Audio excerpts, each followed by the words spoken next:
Yo, what's up, everybody? Welcome to the gym. Hopefully, you're having a most wonderful Thursday and are ready for some Pokemon TCG content, because that's what we've got on the agenda today. Oh, yes, we do. Yes, we do. Yes, we do. I am very anxious about the release of Terrestrial Festival EX. The set comes out in Japan, like, what, today? Tomorrow? Today, maybe? Tomorrow? I feel like sets usually come out on Fridays in Japan, so maybe it's tomorrow. But anyways, I should be getting my booster boxes hopefully sometime next week. That would be fantastic. Fantastic. I've been seeing people posting their Spotify raps.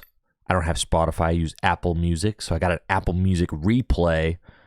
2024 has been the year of alternative music for me. Yeah, I listen to Cold Visions so much. this album I listen to on like all of my runs. I mean, I listen to it on my way to work. I listen to it all the time. Brat was also big for me. It was a big Brat summer, definitely. And then Waxahachie is another one of my my favorite artists. I got to see her in concert a couple years ago, which was really cool for her St. Cloud tour. And she had a new album, Tiger's Blood, which I liked a lot. Also went through a little bit of a Talking Heads kick, like earlier in the year as well. Yeah, definitely the year of alternative for me. I feel like I know I've said it. Rap is dead, bro. Rap's kind of fallen off. Bigly, for me personally. I feel like rap is just not as it's not as powerful as it was in 2017. Like, yeah, rap's having a bad time ever since Young Thug went to prison. I know he's out now. The new Kendrick's okay. I mean, it's all right. I like the song TV Off. I feel like that one's pretty good. New Kendrick's okay, but I don't feel like Kendrick can just bring back rap all by himself. Yeah. See, the last rap album that I like really, really loved. Saying that the year the Kendrick Drake beef. That's the thing though. If the Kendrick Drake beef is like the only thing going on in the rap scene, that rap is dead, bro. if that's the only thing going on, and that was the only thing going on for rap music. It was like the Kendrick Drake beef, and it was like cool. I got a couple of funny singles. I got a couple of funny singles out of it, but not anything like. I listened to Not Like Us a decent amount of times, but not enough to bring back the entire genre. You know, everybody's getting old. Kanye West is a Nazi. Future's too old. Like, everybody's getting old. You know, Juice WRLD died. Young Thug went to jail. Rap is just dead, bro. Drake is... No. Don't like Drake, no. Yeah, rap is dead, bro. Rap is dead. Is dead, man. See, I mean, I like old Future. The new stuff is just not as good. Not as inspired. Young Thug's probably my favorite rap artist.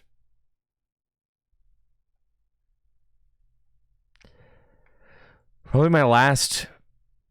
Yo, Lil B, man. Lil B, the bass god. Yo, Black Ken, actually, incredible album.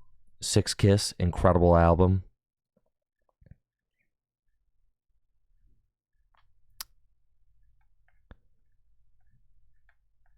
The last rap album that I probably really, really loved, like I loved Run the Jewels 1, 2, and 3. Those were like big albums for me. Was really into those.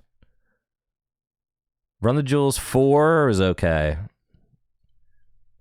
Run the Jewels 1, 2, and 3.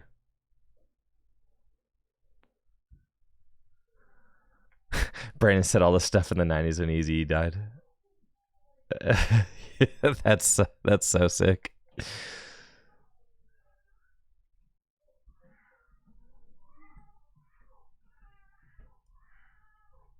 Like, Tyler, the Creator's okay. This new album, Chromacopia, that's not enough to save rap. That's for dang sure. No, that album's just all right. The last rap album that I really loved was probably So Much Fun. Yeah, and what? That came out 2019. No, the album came out earlier than 2019. With the I think that's the bonus edition. Probably came out in like 2018. Let's see.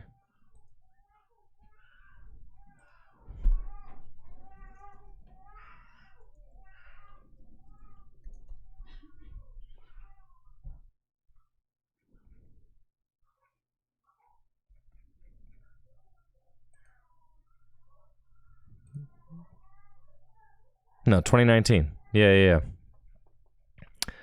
This was like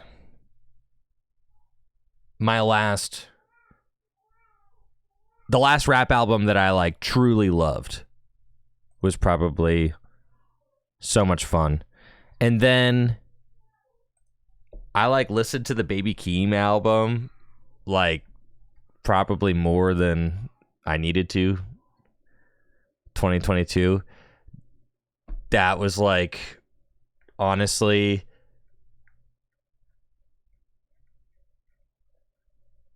Baby Keem's album, Melodic Blue, felt like the end. It was like that was another one of like the last good rap albums. Now rap is just dead, bro. Rap's dead. I'm telling you, Kendrick can't even save it, man.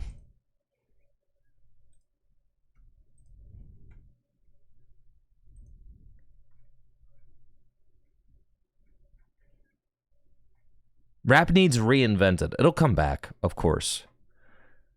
But it needs reinvented. There's nobody like that I feel like is truly exciting. Lil Peep died, man. Juice WRLD died. Freaking Takeoff died, bro.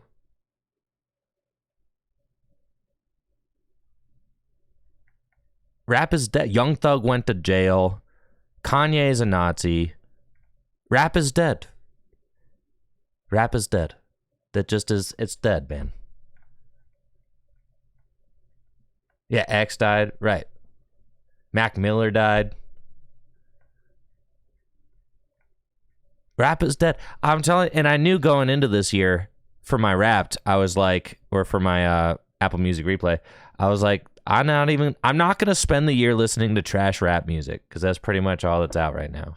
It's like, I'm not going to spend the year listening to that. I'm not just going to be bumping like lukewarm rap music. I'm not just going to be, I want to listen to stuff that I find exciting. And what's weird, I guess like Bladee is one of my favorite artists right now. And he's like Young Lean's friend. And, his music has alternative and hip hop influences, but it's kind of funny and different. I'd call it more alternative, but definitely has hip hop influences.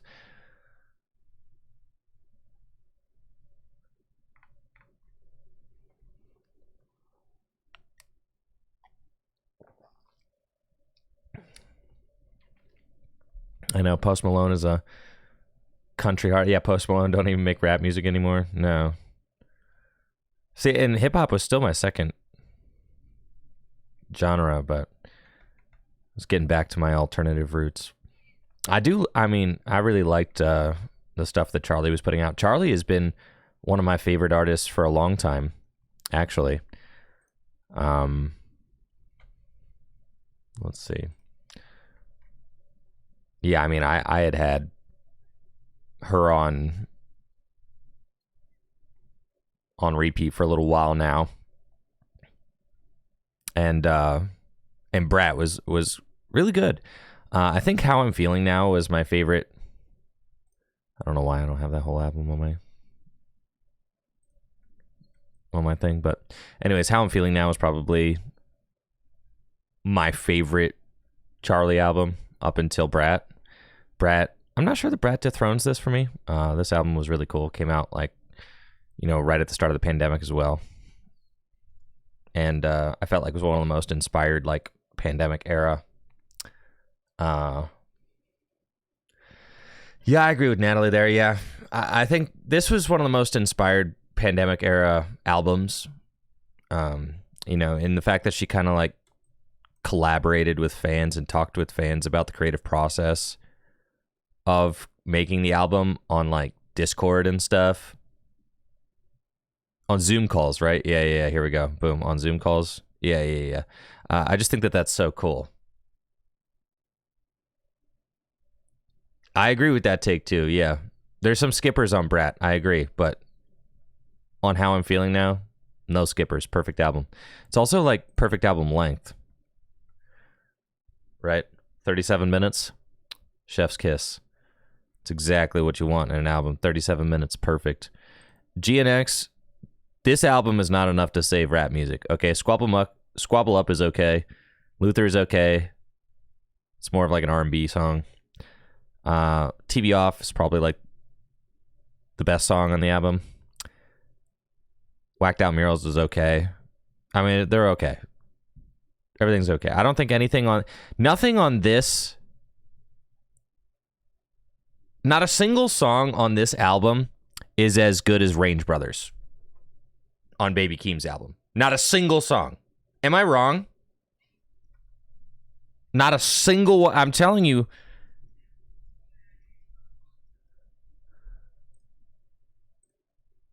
This was one of the last, like, good rap albums, dude. The Melodic Blue. One of the last good rap albums. Range Brothers. One of the last great rap songs. There you go. Yeah, Range Brothers, that song's crazy.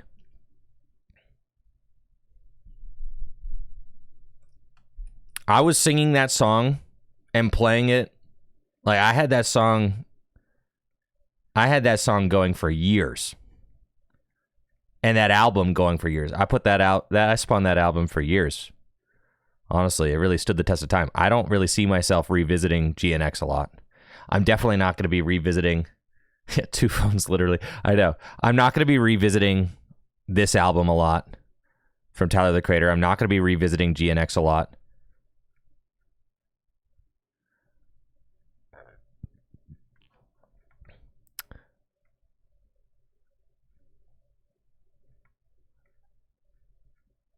But yeah, man, I don't know. Rap's just feeling very uninspired. Like, I went back and I listened to Six Kiss, bro.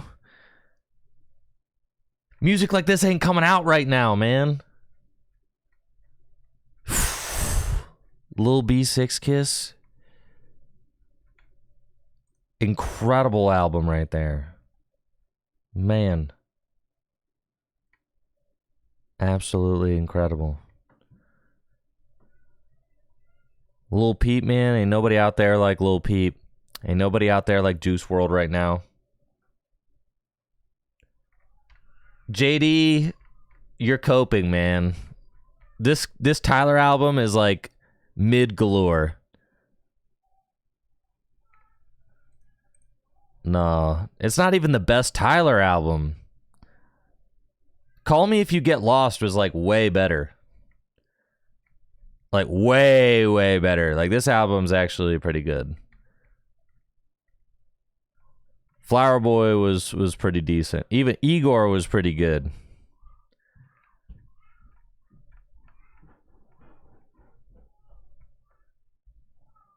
Like, next to all these other albums, Igor, Flower Boy, and Call Me If You Get Lost. You're telling me, with a straight face, you're telling me that Chromacopia is not the worst one? Out of all four of those, with a straight face. You're going to tell me that this is not the worst album out of all those? Of course it is.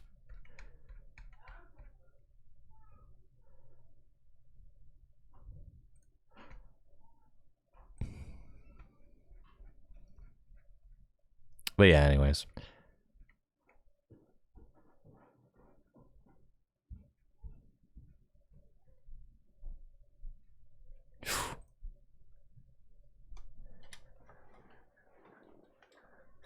Call Me If You Get Lost is the worst. Black Ken, legendary album. Man, they don't make music like they did in 2017 anymore, man.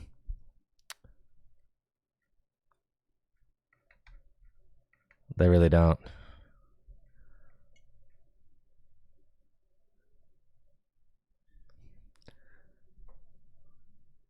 Like Playboy Cardi's best album was this one, and then his next album was was okay.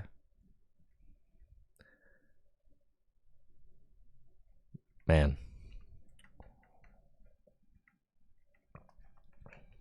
Anyways.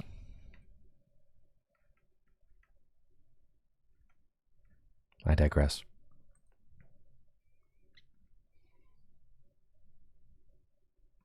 Lil B is a legend, Natalie. Put some respect. Respect on Lil B's name. The based god.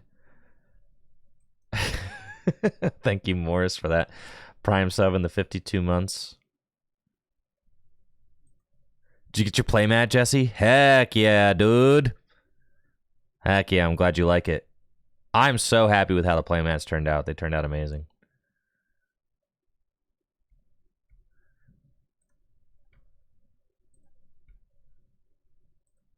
Yeah, thanks for picking one up, Jesse. All right, we actually got some Pokemon cards to talk about, so let's do that.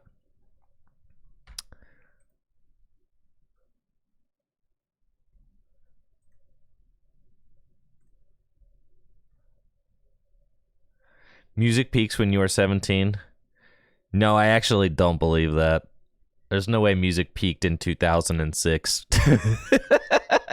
That's just simply not true. I think a lot of the music I was listening to between year 2000 and 2007 was like not good. The best music I was listening to between year 2000 and 2007 was Modest Mouse, and I was listening to like older Modest Mouse during that time.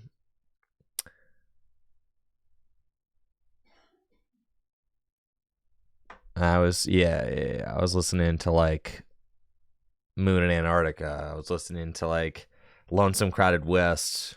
Thank you, Matt Wish, for that sub in the 64 months. Thank you.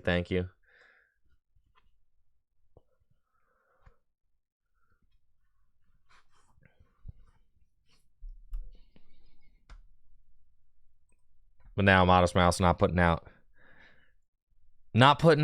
the strongest albums these days, unfortunately. Thank you, Gadget Badger. Sorry I missed your sub half hour ago. Gadget Badger with the 48 months. That's 4 years. Thank you so much for the 4 years, Gadget Badger. And thank you, Schmucktus, for that sub in the 20 months. And Morris and Matt Wish, thank you guys so much. Thank you. Oh, yeah, We Were Dead Before the Ship Sank. Yeah, that album's actually pretty good. And good news for people who love bad news. Also not bad. Like, Modest Mouse had 2 pretty decent albums in that time. But my favorite Modest Mouse albums were the older ones, for sure. Thank you, Display, for that Prime sub. Appreciate you. Thank you. Well, thank you so much for the support. Shout out to all the primers out there. Let's go. All right. We've got rotation on the horizon. I found this tweet from a Japanese account. These are a selection of 60 F regulation graduates who will likely be dropped in January. Thanks for your help. Yeah, something like that. So basically, these are some of the cards that are likely to be on the chopping block for rotation. And then I saw that. Let's see, what is this? 120 other Pokemon. Yeah, I've seen a lot of people talking about this. Obviously, with rotation coming up, all the Radiants are going to go. January is in Japan. It'll probably be like the spring for us. Yeah, Japan does everything first. I, for one, am stoked. I love rotation time. Slow this format down, all right? Get these cards out of here. They've been around for too long. I don't get rosy feelings for cards that like they need to stay in the format forever, bro. Kick these things out, kick them to the curb, get rid of all the Lost Zone cards, get rid of all the Pokemon V, all the Pokemon V stars, get rid of Bibarel, get rid of Rotom, get rid of Forest Sealstone, get rid of V star powers, get rid of Pokestop, get rid of Double Turbo Energy, get all this crap out of here. You know, thank you, Carrion, for that Prime sub in the 15 months. Appreciate you, Carrion. Thank you, thank you. Yeah, Path to the Peak was a cool card. I wouldn't mind a card like that being around, but it's fine. We've got Iron Thorns. Whatever. Bibarel is cool. Whatever, dude. We've got other stuff. Dunsparce. Play Dunsparce. Get over it. We've got other cards. There are other cards that draw cards. Get rid of this Kirlia. Oh, thank God, dude. This Kirlia has to go. Get this thing out of here. Yeah, Kirlia. I am so tired of Gardevoir decks. Honestly, take this Kirlia out of the equation. All of a sudden, Gardevoir is so stinky without the Kirlia. Thank goodness. Canceling Cologne, finally. Cancel culture's over. Thank goodness. I've been dreaming of the day.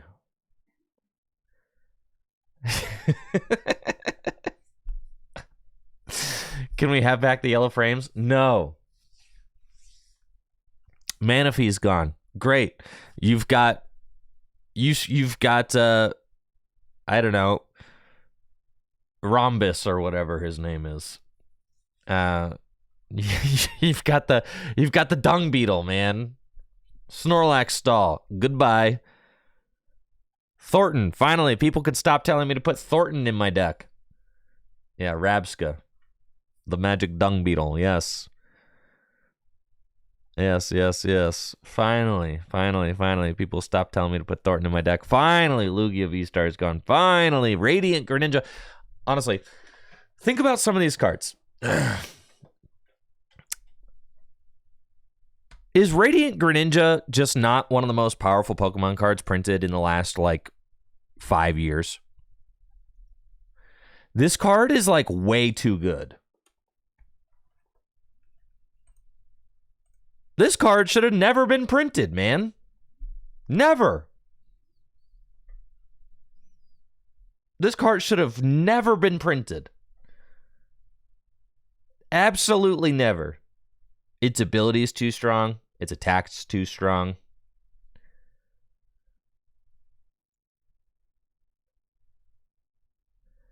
Ninja is great, but I would rather see this in the Fez. Okay, so here's the thing. Fezandipity is a strong card.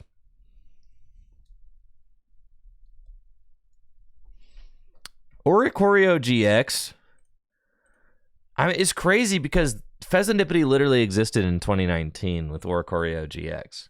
Cosmic Eclipse.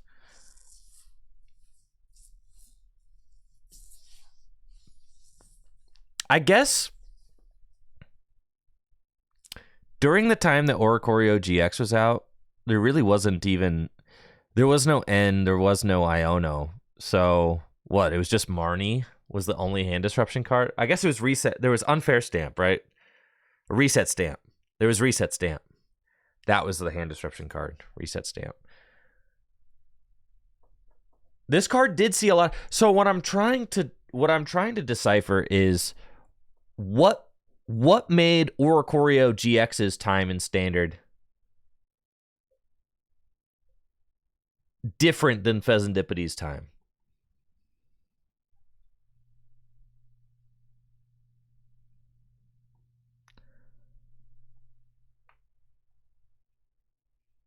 You know, what made Oricorio GX's time different? Oricorio GX never felt oppressive.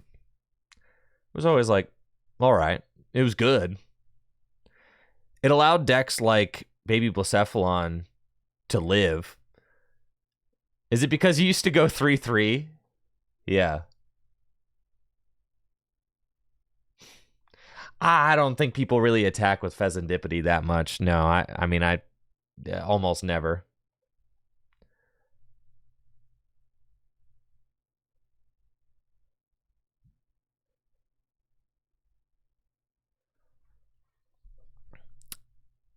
But yes, Pheasantipity EX is like a ridiculous card.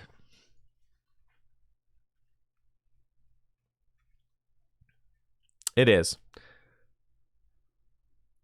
And it pretty much makes hand disruption not existent. So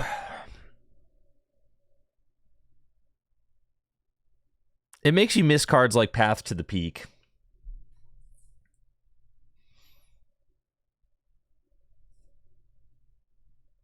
Because, you know, Path to the Peak would be able to turn off a card like Pheasantipity. You could go Path Iono and actually have the Iono stick. To me, it's so silly for a card like Iono to be in the format without it actually being able to properly disrupt a hand.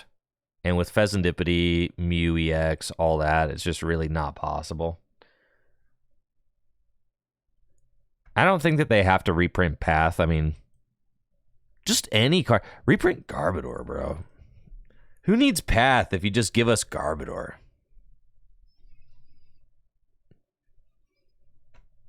Just Garbotoxin will do it. Or Muck. It doesn't even have to be Garbodor. Give us Muck. Alolan Muck. Dude, imagine this card. Boom. Sun and Moon base set. Doesn't even have to be original Muck. Yeah, give us Muck from Fossil.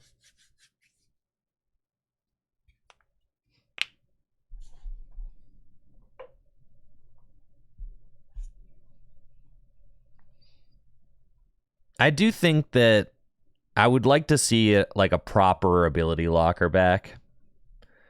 Not just ability lock. They've been doing this thing where they'll only ability lock from the active. They've been doing this since like Galarian Wheezing. They had Galarian Wheezing, only ability locks from the active. They have Iron Thorns, only ability locks from the active. They have not the Koraidon. They have the, who's the guacamole head guy? Who's the moose? The giant moose. He's terrible, but he only locks from the active, right? You guys, who's the moose? The terrible moose. He's like the worst offender of it because Ting Lewis, that's right. Yes.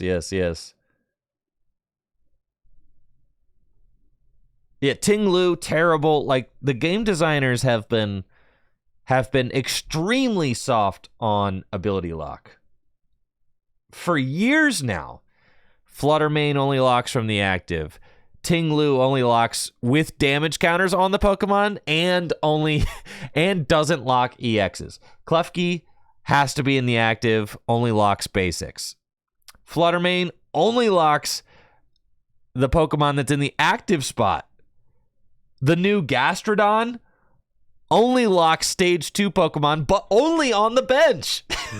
Like, these cards are terrible, dude. They're terrible. Terrible ability lock cards. They used to print real ability lock cards, like Muck. Each basic Pokemon in play, in their hand, and in their discard pile has no abilities. Period. Right? Just period, dude. Do you know what it was like when I used to try and play my Jirachi Zapdos deck against a Zoroark deck that had this Muck in it? It was impossible to win. It was literally impossible to win. They set this thing up. Maybe play Zoroark GX and they'd be like, oh yeah, I'm going to go evolve my Ditto Prism Star into a Alola Muck. And I'm like, cool, I'm going to stop doing things now. Yeah, even Wobbuffet locked all non-psychic abilities when it was in the active spot, which is like real ability lock. I mean, think about the original Muck, man. Like the original Muck, Toxic Gas, the first ever Muck card. Ignore all Pokemon powers.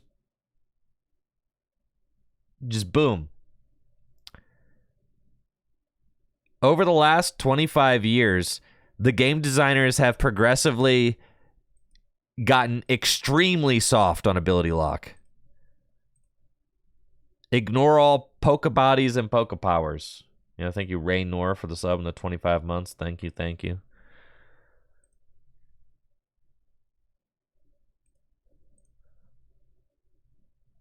that's like Galarian Weezing, not as strong. But and then what was Cessation Crystal?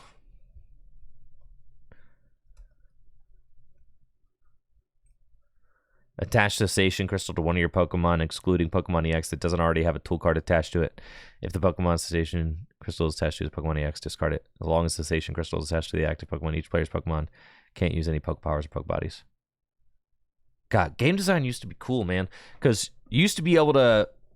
Like this actually helps balance out single prize Pokemon, too, to Pokemon EX, right?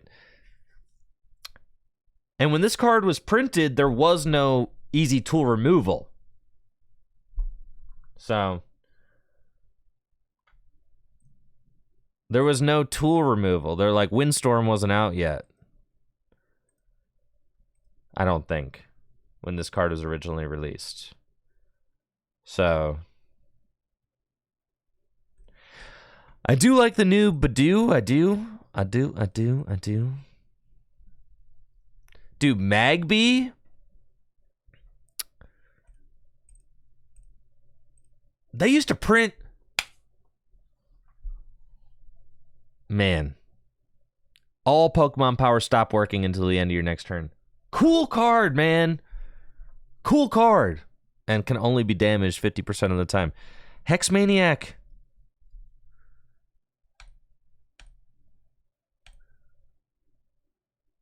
Cool card.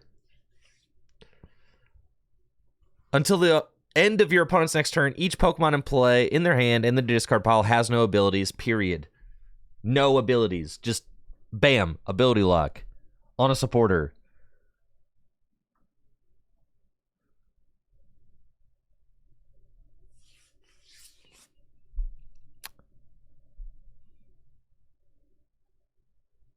Hex is cool. Hex is a really cool card. If you don't think Hex would be good right now, you're tripping. You're absolutely it would make Charizard Pidgeot the unequivocal BDIF. Yeah. Don't play with me, bro. Hex Maniac would go straight into your Charizard Pidgeot deck. And you'd be like, cool, I set up Charizard, I set up Pidgeot, I go get Hex every turn. Yeah. I Hex, I swing with Charizard. I Hex, I swing with Charizard. Uh-huh. Of course that's toxic, yes. The Pokemon are too strong now for Hex to, like, be a reasonable card, I don't think. Unfair Stamp and Hex. Yes. Oh, no.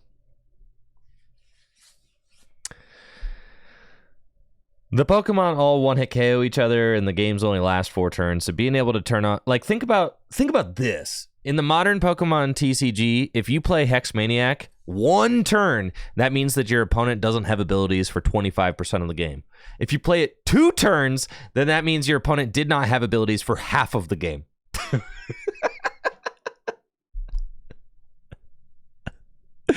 Like, because games last like 4 turns.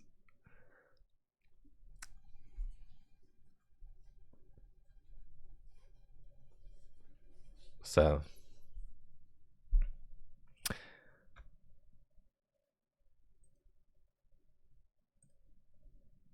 yeah, they pretty much don't. They don't print ability lock anymore. It's all very soft ability lock. But even so, I mean, they only print extremely soft ability lock. But Iron Thorn still won the world championship. So the game designers are probably like, we're doing a great job. Like, I guess. You know, Iron Thorn still wins the world championships. I think Iron Thorns won the world championships only because everybody thought the card was too bad. Like, no one properly respected Iron Thorns. I know. Well, one. Yeah, Iron Thorns won the world championships and totally didn't lose in top 8. Right. Uh-huh. Arcadia says, I think they want to accelerate the game to make it a better best-of-3 game. That's actually just not true at all, because in Japan, they don't play 50-minute best-of-3.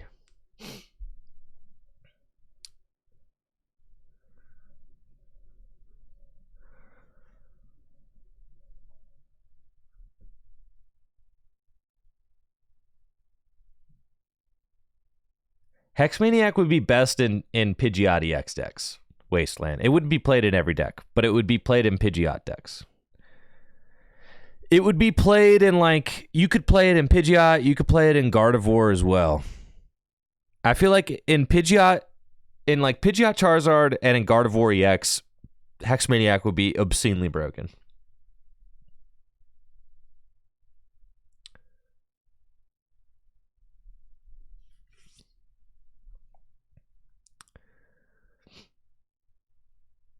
Keep in mind, Hex also just does random things like turns off Snorlax's block ability.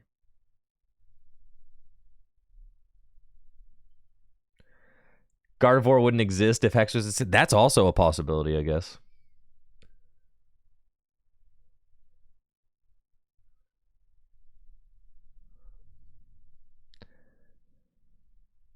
For one, I'm extremely glad to see all of the V-Stars go. I'm extremely glad to see all of the Pokemon V go.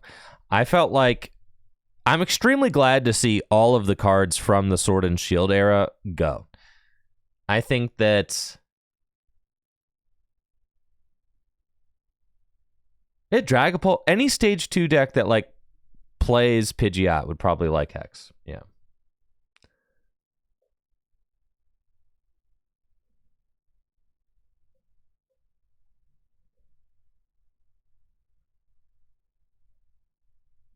Nah, Radiant Charizard, here's the deal. Radiant Greninja and Radiant Charizard are way too strong. Radiant Charizard is a card that should have never been printed. The card should not exist. Let me ask you this. Should a single prize Pokemon be able to do 250 damage for 1 energy? No! No, man, no! No! A single prize basic?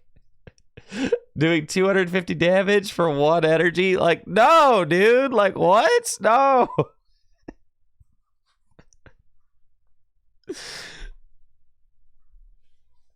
Azumarill does 230. That's a very conditional 230, and you have to have a 2-prizer in play. And also, it's a stage 1. This is a basic. Conkeldurr is a stage 2. Radiant Charizard also has as many hit points as a stage 2 Pokemon. You're comparing Radiant Charizard with evolution Pokemon. This is a basic.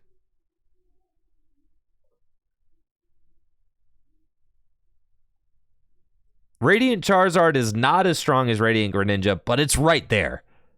Those 2 cards are ridiculous. In fact, pretty much no other Radiant see play. It's insane. I mean, yeah, you've got... Okay, in before somebody's like, well, actually, Andrew, I play my Radiant Hisuian Sneasler in my Cloth deck. Yeah, I get it, okay? But basically, the only 2 good ones out of all of these Radiant Pokemon, okay? Out of all of these Radiant Pokemon, Radiant Greninja and Radiant Charizard, I know. I understand sometimes you play Radiant Alakazam. I get it, okay? Radiant Alakazam is like a balanced Radiant Pokemon. It is. Radiant Hisuian Sneasler, that's also a balanced Radiant Pokemon, okay? Now, sometimes your deck isn't really designed in a way that Radiant Greninja or Radiant Charizard makes sense, okay? Radiant Serena is also a balanced Radiant Pokemon. But in every single deck that could accommodate Radiant Charizard or Radiant Greninja, I mean, those cards are just obscenely broken in those decks. Obscenely broken.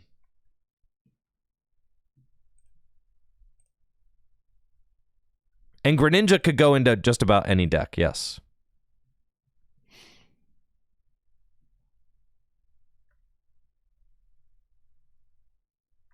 Honestly, the Radiants would have been a lot cooler if Radiant Charizard and Radiant Greninja didn't exist. Because then you'd be like, huh, you know, how can I incorporate any of these nice balanced Pokemon into my deck?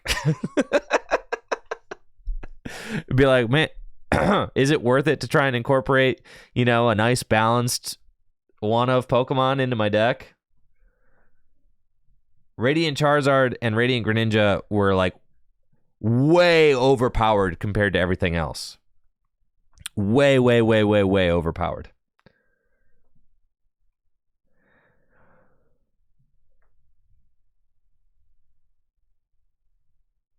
I'm so excited to see the Pokemon V go. The 4 Seal Stones, it feels like you just have to jam that stuff in like every single deck because you're like, well, you know, 4 Seal Stones way too good, so.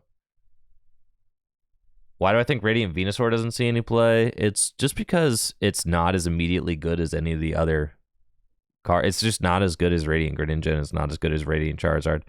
So, and it's got a retreat cost of 3. Having a retreat cost of 3 is like pretty prohibitive if you're not an attacker. Like Radiant Charizard's got a retreat cost of 3, but it's an attacker. And also its upside of doing 250 damage is kind of worth the risk of starting it, where Radiant Venusaur's retreat cost of 3 can be like really bad, really detrimental. On the supporter side of things, losing Irida, Colress, Thornton, Roxanne, trekking shoes. Honestly, so stoked that trekking shoes are going. I'm so stoked that Switch Cart is going as well, dude. Basic Pokemon just don't need more buffs, man. Like, why should basic Pokemon be able to heal 30? If I'm playing a spread strategy and I put damage onto a basic Pokemon, that Pokemon should have to keep that, okay? You shouldn't get to just heal 30 every time you switch. That's ridiculous. So, yeah, Pokestop getting out of here. Good riddance. Honestly, I see this list of rotating cards and I just get excited.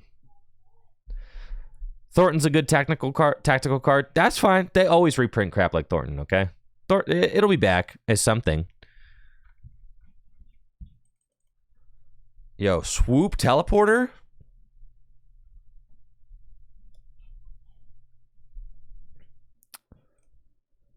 Search your deck for a basic Pokemon, excluding Pokemon EX, and switch it with one of your basic Pokemon, excluding Pokemon EX, in play. So I think Swoop Teleporter is a really cool card. Do a little swapperoo. And then, of course, Ninja Boy. Ninja Boy was the original Thornton, okay? Choose one of your basic Pokemon in play, search your deck for a basic Pokemon, and switch it with that Pokemon. Yeah. Ninja Boy was the original. Everybody used to get so hyped when you put Ninja Boy in your deck.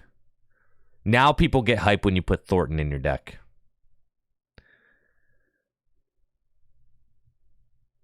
I think Dark Patch rotating while only being played with basically the Roaring Moon EX.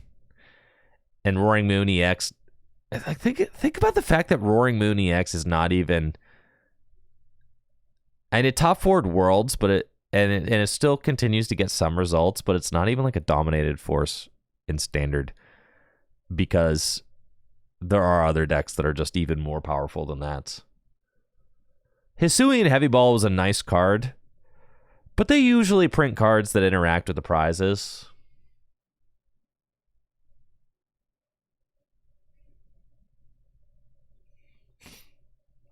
They usually do. It'll be back. Lost Vacuum, fine. They'll print. They always print tool removal. They always print cards that interact with prizes. Like, the big thing for me, yeah, double turbo energy. They always print double energies, though. It'll be back. Okay, they always do. Yeah, Heavy Ball was just to make sure that you got your Radiant Greninja anyhow. I'm saying, right? I'm saying. Double Turbo being gone is fine. It just speeds up the game in a way that's unnecessary.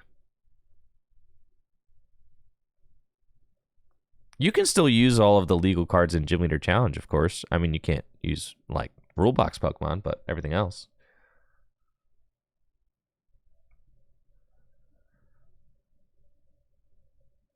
I'm very excited about these rotating cards, though. I have been dreaming of the day that all of the Sword and Shield cards rotate out of Standard.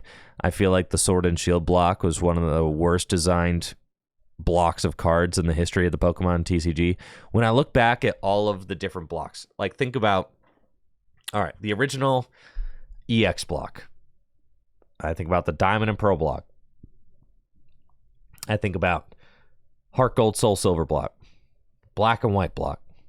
I think about the X and Y block, the Sun and Moon block, the Sword and Shield block, and the Scarlet and Violet block, I think about all those different blocks of cards, and the Sword and Shield block sticks out by far as being the worst. The Sword and Shield block is the most miserable collection of cards.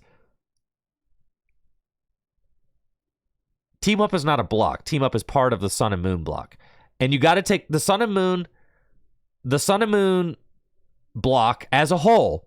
Yes, it had tag teams, but tag teams didn't, tag teams were just one part of the block. There was a lot of other really good stuff that happened in Sun and Moon as well.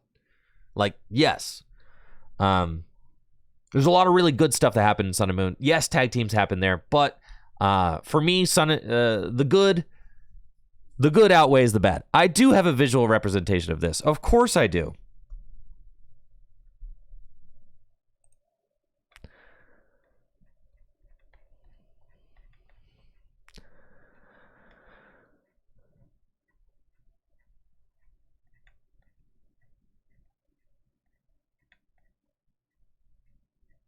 Where are we at? Here we go.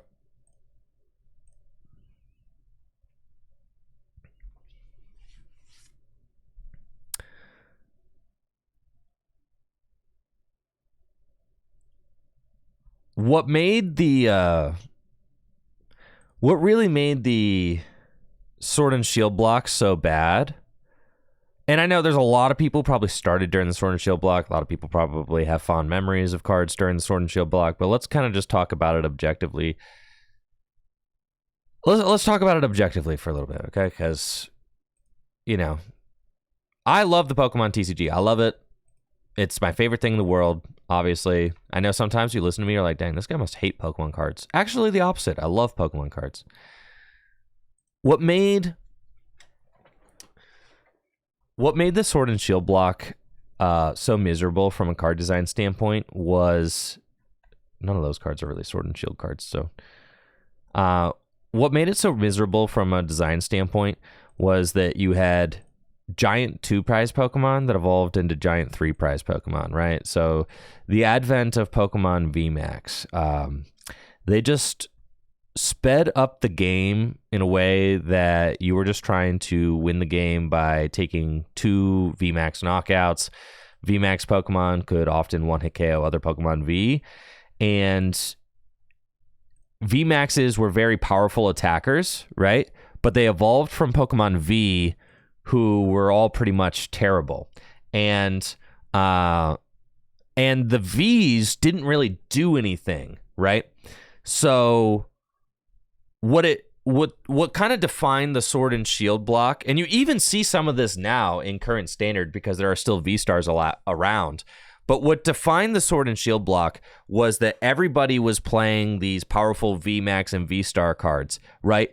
But you had to wait a turn to get your V-Stars or VMAXs into play. So you had to have one turn where you just put all of these 2-prize ability, these 2-prize liabilities into play.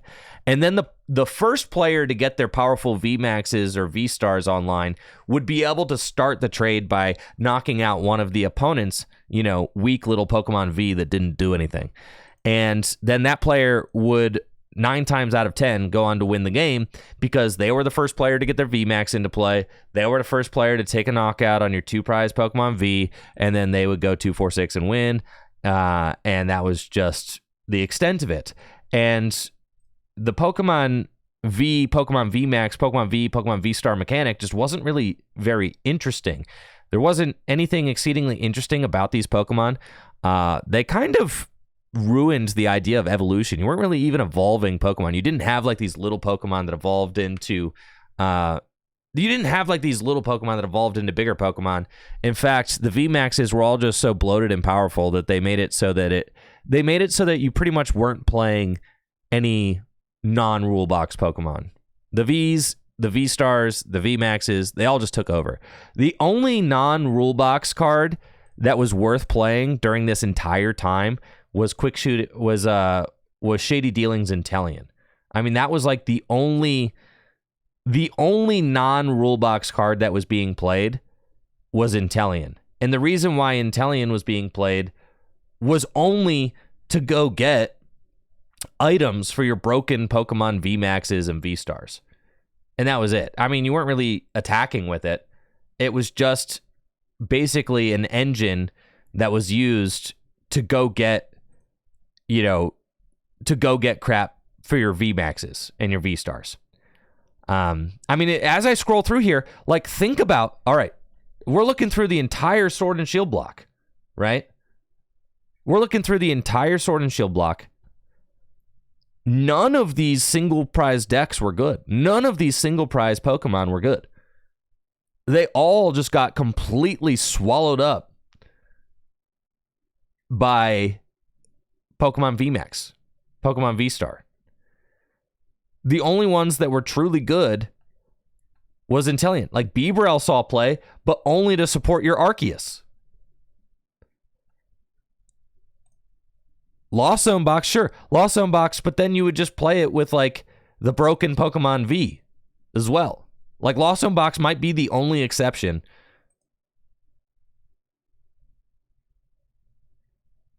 But most of these single prize cards were just terrible.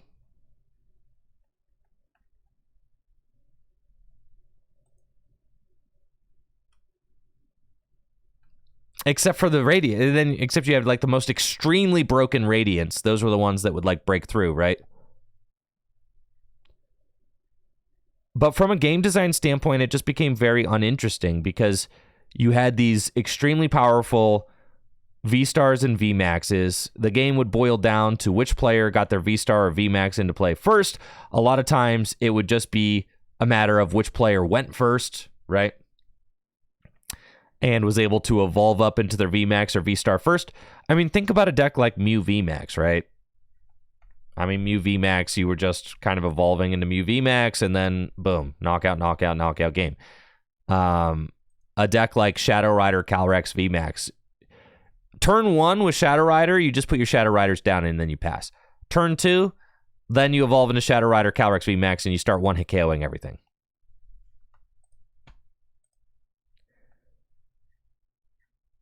That kind of gameplay was just very uninteresting because every deck had to have these two prize liabilities in play because every deck had to have the V evolve into V-Star, the V evolve into the VMAX.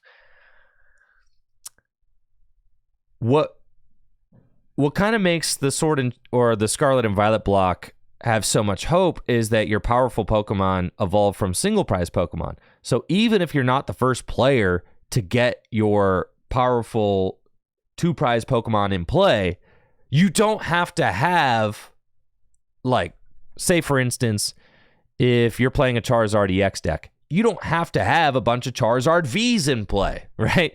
So, like, you're not going to have a Charizard V in the active spot that evolves into Charizard EX. That was, like, the major design flaw of the Sword and Shield block, is that all of your best attackers started out as two prizers that did nothing. So you just have to have these two prizers in play that are, like, not doing anything and, like, almost nothing interesting. If you go around and you look at all of the Pokemon V, almost all of them do nothing of substance. Like, Read the Wind is probably one of the best ones, and you're just trying to discard one of your Archeops. But for the most part, a lot of the Pokemon V are doing almost nothing meaningful.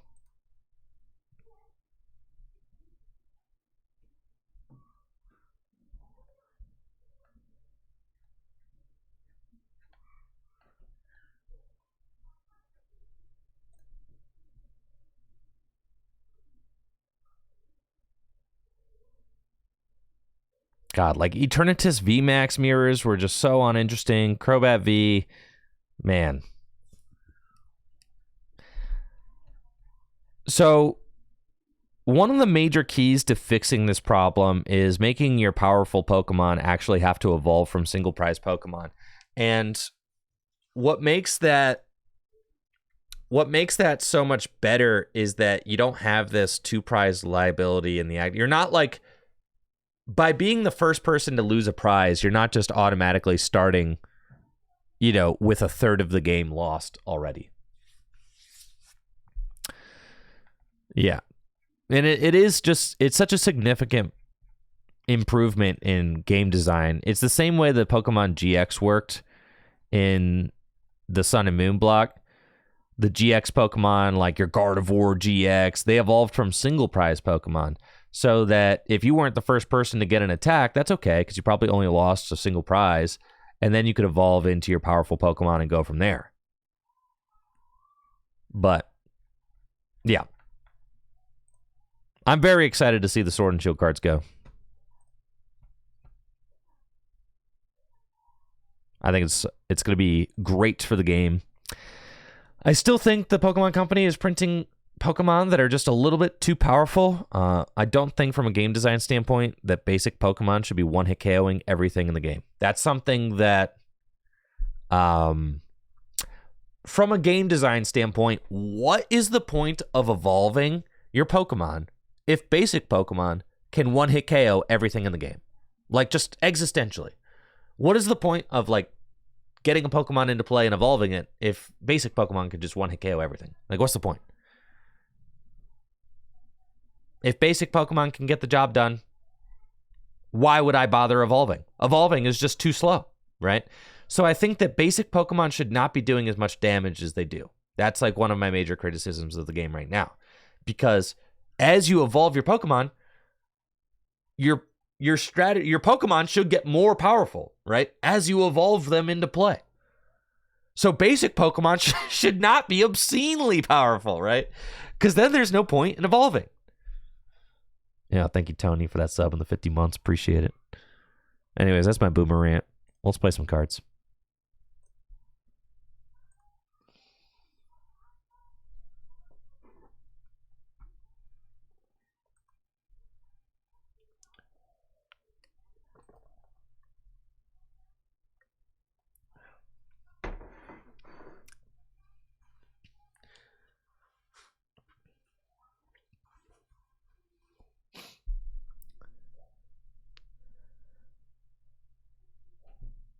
Having to evolve into a VMAX is better than basics like Miraidon that one-hit KO on the first turn. I don't even know about that. The VMAX is... Because here's the other thing that made VMAX... one more thing that made VMAX decks and deck construction so uninteresting is that the VMAXs and V-Stars, they take up so much space because... say you're playing a Mew VMAX deck, or you're playing a Lugia V-Star deck, or you're playing... Like, you have to play the Lugia Vs. You have to play the Mew Vs. But... those cards don't actually do anything good for your deck. So you kind of just like have to play them. And they just take up space and they're just liabilities. At least with like turbo big basic decks, you're just cutting to the chase. You're like, cut the bull crap. We're playing our attacker that's one-hit KOing everything.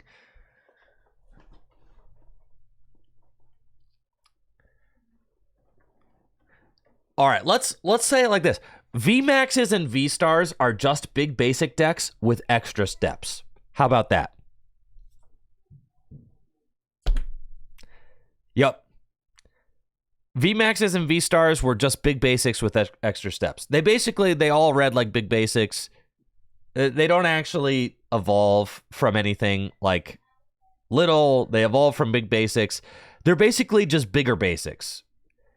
V-Stars and VMAXs are like bigger basics. They're like tag teams with extra steps, literally, actually. Yeah.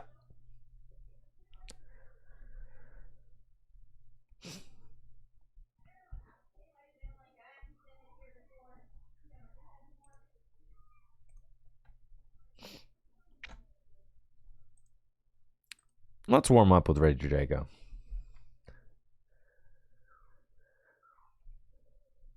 Yeah, Secluded Loaf, that's precisely it. V-Stars and V-Maxes artificially delay the game by a turn, but they didn't actually make the game more interesting. And they just made it so that you had to play all these dud Pokemon in your deck.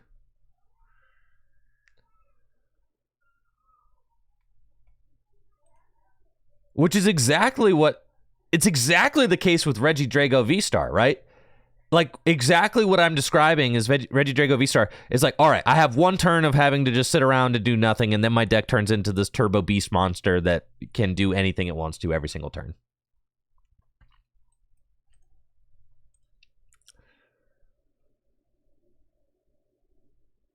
The duds are part of the balance, but it's uninteresting when everybody is doing it.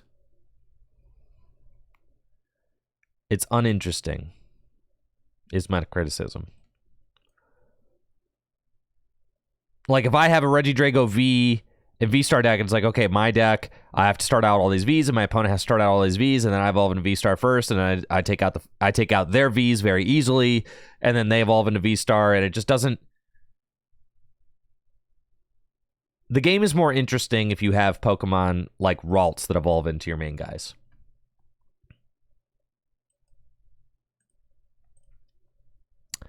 Or Charmander.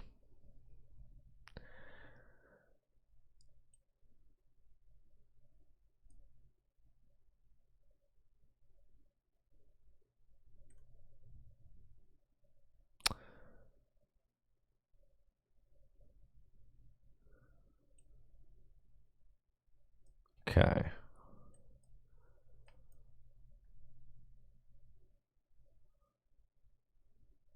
That's fine.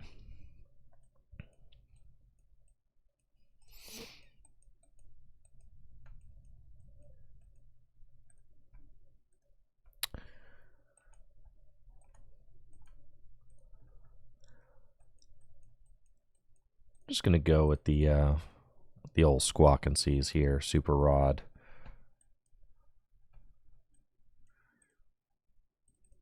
Put those guys back into the decks. Fine. Ogerpon, Squawk and Seas.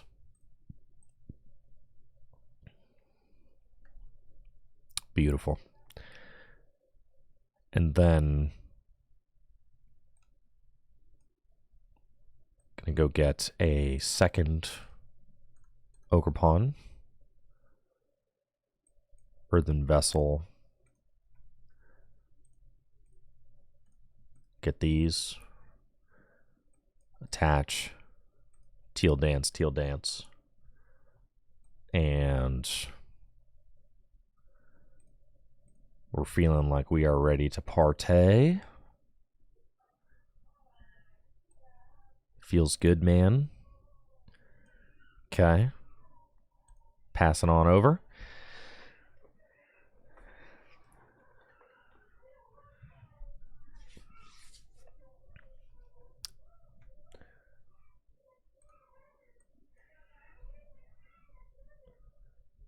Thank you, Jamie, for that Prime sub in the 38 months. I appreciate it. TLDR, TPCI fixed one problem. Well, it's not TPCI that designs the cards, but yeah, it's the Pokemon Company Japan that does creatures specifically.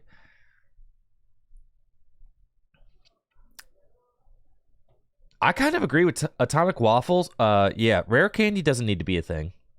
I think with how insanely strong, and especially with TM Evolution in the format, I don't think Rare Candy needs to be in the format. But then I don't think that big basic Pokemon should be... You guys want to win this turn? I want to win. Oh, yeah. That's a top deck right there.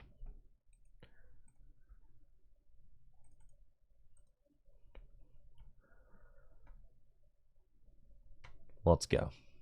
Broken deck.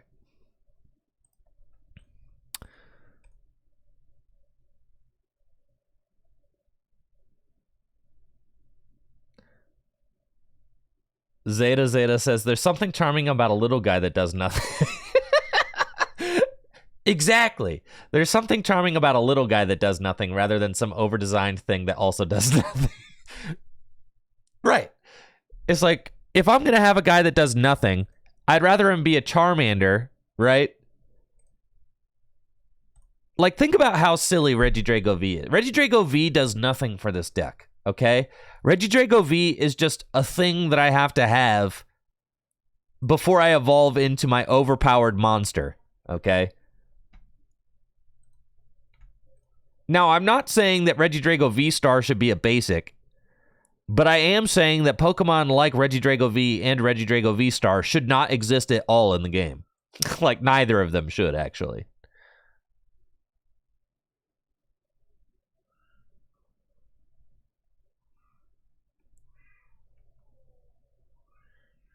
I don't think that either of those Pokemon should be Pokemon that are in the game. That's right, I'm a hater. Now, finally, Golden Go EX is like, this is a deck that's kind of starting to get interesting, right? You've got Gimme Ghoul. Okay, you've got Golden Go. I've actually got the stage 2 line that I'm playing as support. We've got Togepi and Togekiss. It's actually like starting to become kind of an interesting deck, right?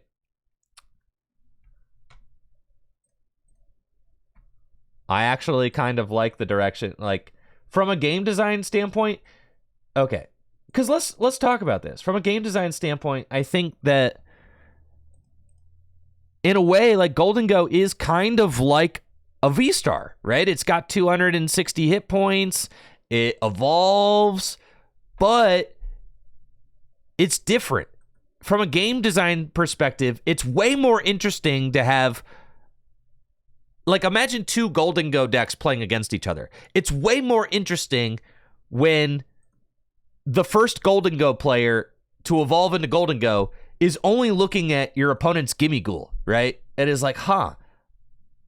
And you actually have to think, like, okay, I could take the first knockout, but then I'm also offering up the first 2-prizer. So there's a benefit, and there is a there's a negative aspect of it, right? The benefit is that I'm the first person to take a knockout. The negative aspect of it is I'm the first person to offer up a 2-prizer. That actually, from a game design standpoint, makes these cards more interesting to play together. Whereas when you have a V-Star deck versus a V-Star deck, or a V-Max deck versus a V-Max deck, the first player to have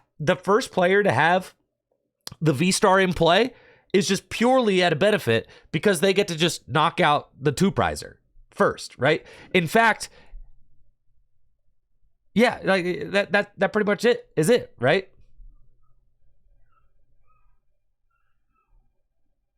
When everybody is just playing the bloated 2-prizer that evolves from a sucky 2-prizer, it just incentivizes the person that's able to evolve first. Whereas in a deck like Golden Go, the player that's able to evolve first isn't always the player that's favored.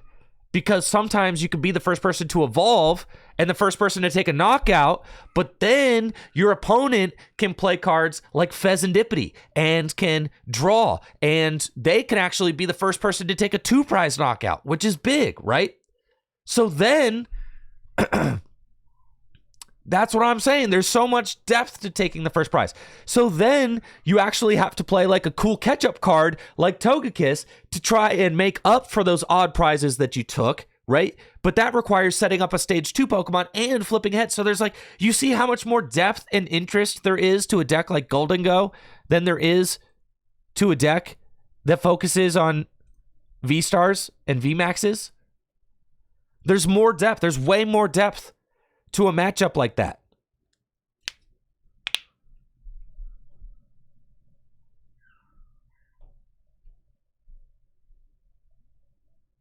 What if I go boom, boom, bim, bada, boom, bop first?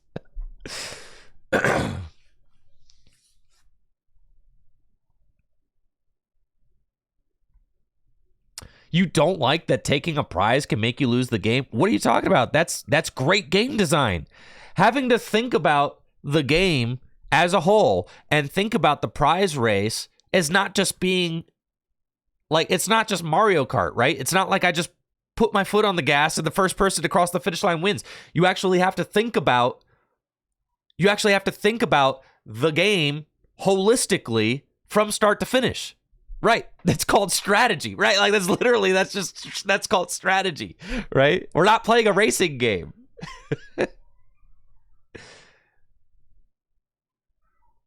Yeah. So I think that Golden Go, funny enough, Golden Go kind of like perfectly surmises why the V-Stars and V-Maxes are so bad and why the Scarlet and Violet game design is so much better. Not to mention, V-Stars are just so broken because the V-Star power. So it's like not only, God, and this is part of what made it so unbelievably cringe, is because not only the first person to evolve their V-Stars into play was favored because they got to knock out their opponent's Pokemon V before they were able to evolve, the first person to evolve their V-Star into play also gets to be the first person to use their incredibly broken V-Star power, right? So, like, you also get to skip ahead that way because you get to use your V-Star power first. So, like, yeah, it just is ridiculous. Anyways, I digress. The game is so much more interesting.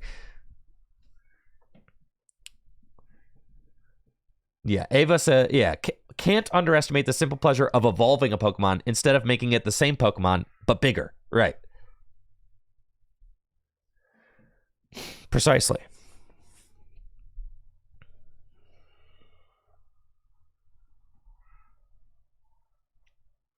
So yeah, Sword and Shield card design, terrible.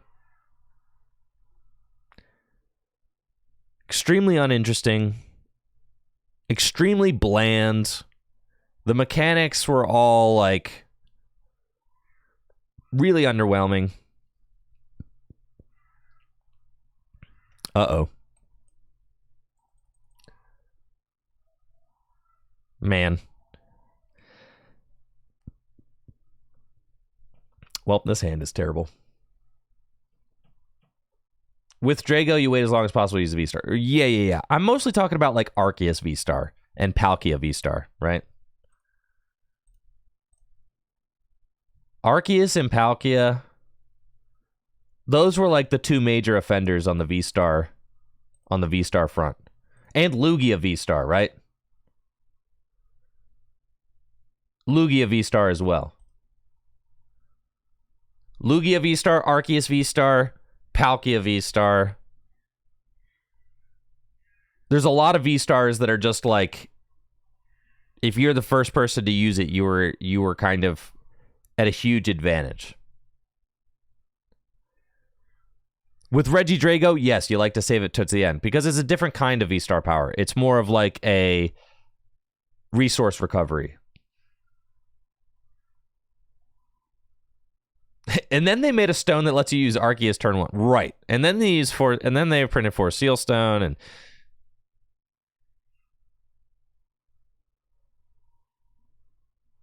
oh, Giratina V-Star. Yep.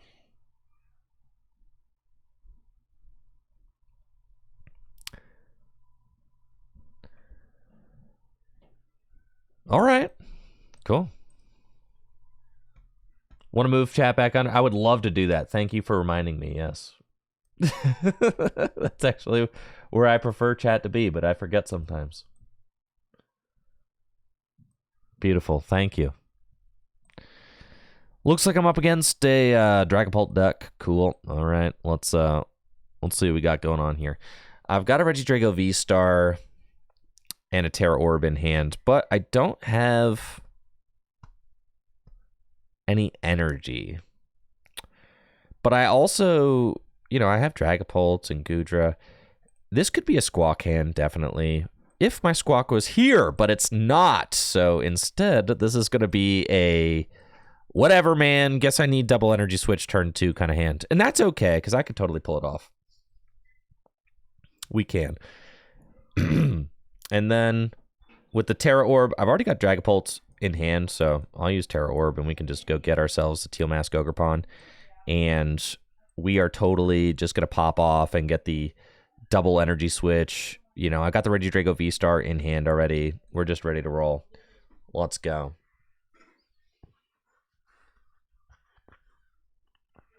Soda King, man. Ultra Beasts were so cool. That's it. I'm making an Ultra Beast cube. I know. Pokemon cards are incredibly cool. And I'm like one of the world's biggest Pokemon card fans. I love Pokemon cards. But it's like, how like if you're a fan of a sports team, I mean, you could talk about the best era of your favorite sports team and the worst eras of your favorite sports teams, right? It's like that. And you're constantly just filled with hope that your sports team will get better. That's like me with Pokemon cards. Uh-oh. How is this Iono hand just so bad? It doesn't really matter, though, because I've got my V-Star, which is incredibly broken. So that's fine. Let's Teal Dance.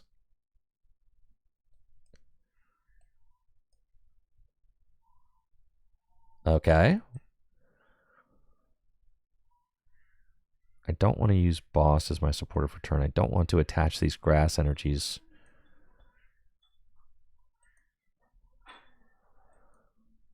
I could use boss as my supporter for turn. It wouldn't be like the worst thing ever. I'm thinking that I want to... I'm just going to have to use my V-Star power. Because I can't really draw any cards. Yeah, so we're just going to use it. Legacy Star. Oh, baby. Okay, what do we want? We need... I have not seen a single energy switch yet. So we're looking for the research. And I also could go get the nest ball to go get myself the second Teal Mask Ogre Pawn. That seems like a winner to me. I could get the Pokestop. No, we'll get this. Okay. We'll go here. Orb for Pult could have been fine. I mean, I do have to get 2 Teal Dances down, right?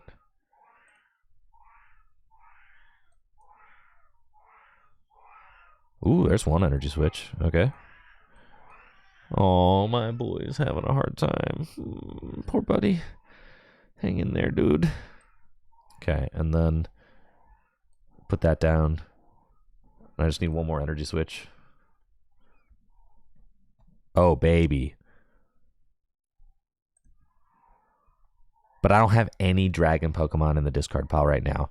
But I could put Regidrago V in the discard pile. So, like, do you see, from a game design standpoint, do you see how, like, me having the ability to just board wipe my opponent on turn 2 is not good game design? It's really not great game design. But that's okay. I'll still play this crap, though. Yeah. I'll still do it. That's fine.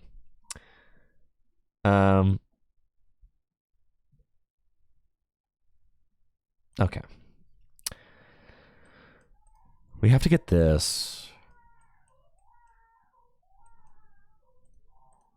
And then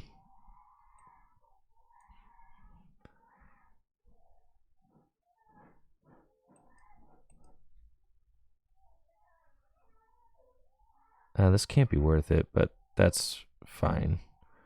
The Iono, it's whatever, dude.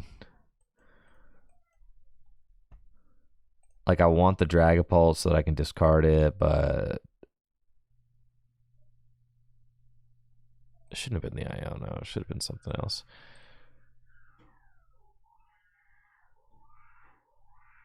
Yeah, that's fine.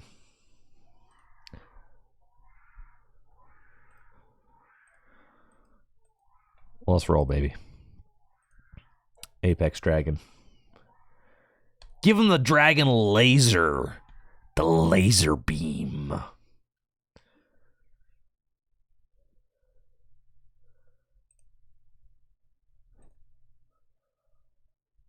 There's my egg.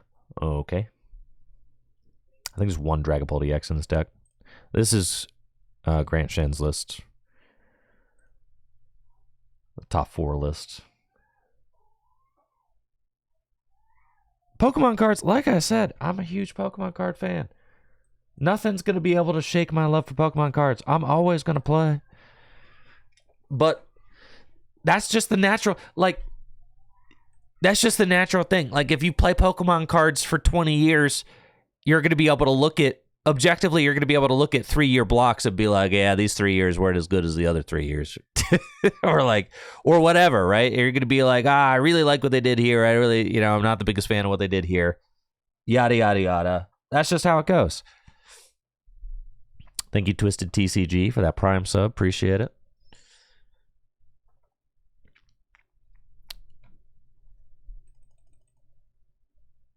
No, Pokemon cards are my favorite thing in the world. And the Pokemon TCG is like very fun, well-designed game. All things considered. And it's headed in a good direction. That's the thing, is that the game is headed in a good direction. So, makes a big difference.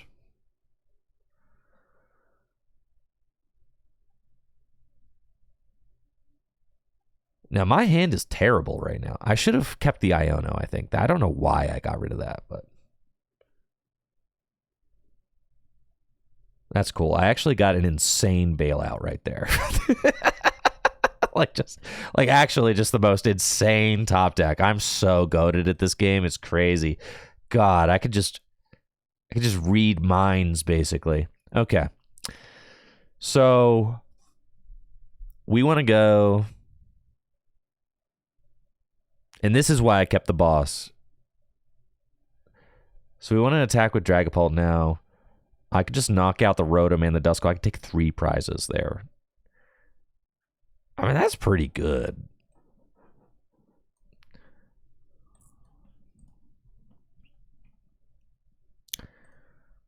I do want energy. That'll do it, actually. This, God.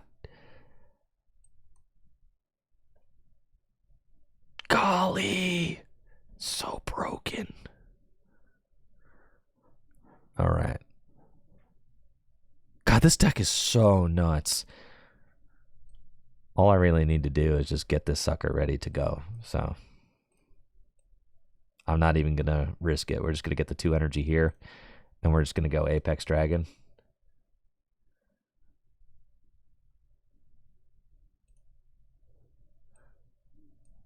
Boom.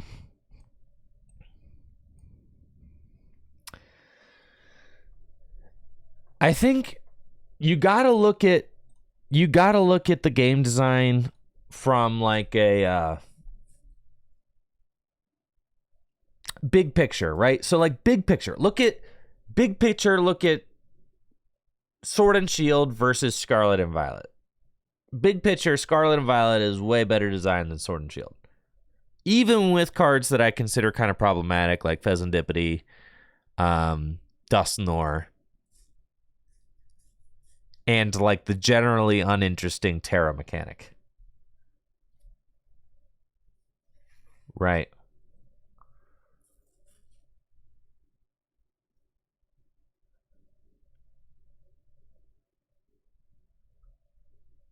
So I think even with those things, it's still better than Sword and Shield. By a lot, I'd say. The direction is still positive.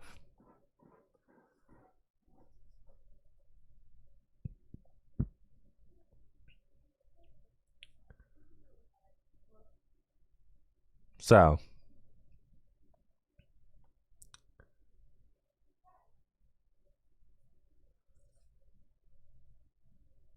yeah, like why is the Terra mechanic so like why is the Terra mechanic just bench barrier? Like why? Like if anyone give me a genuine answer, why is the Terra mechanic just bench barrier? Yeah, like why, right? I don't know, man. It's fine, whatever. But something makes me feel like it could have been better. Or could have been a little deeper than that.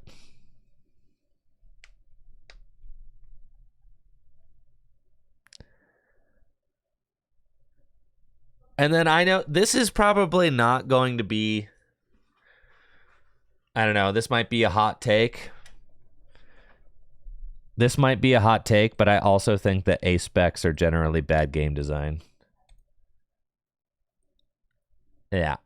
Like, because look, right there, my opponent had to concede. Why? Because I was going to get to use Mew EX, Pheasantipity, and Research to draw. How many cards was I about to see? I don't know, like 13? I was about to see 13 cards to go find my game-winning Prime Catcher. Like, all right, man. Yeah. 13 cards to go find my game-winning Prime Catcher.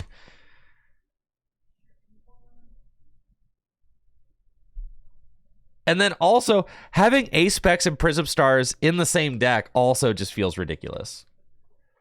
So.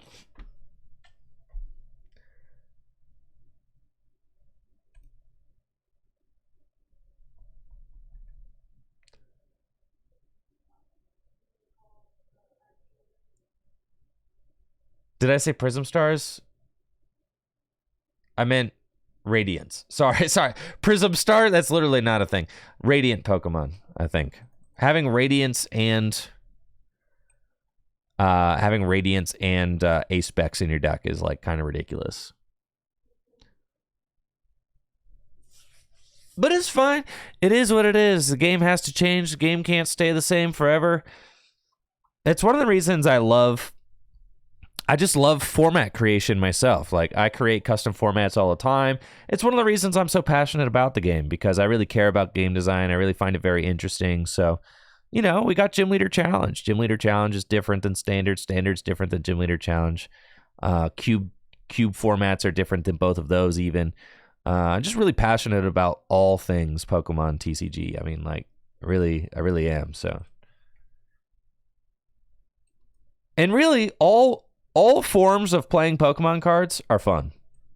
Really, even with Standard being as broken as it is, I still have fun with this crap for sure. I do.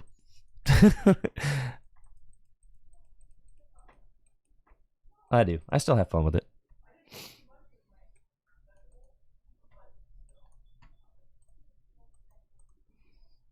All right.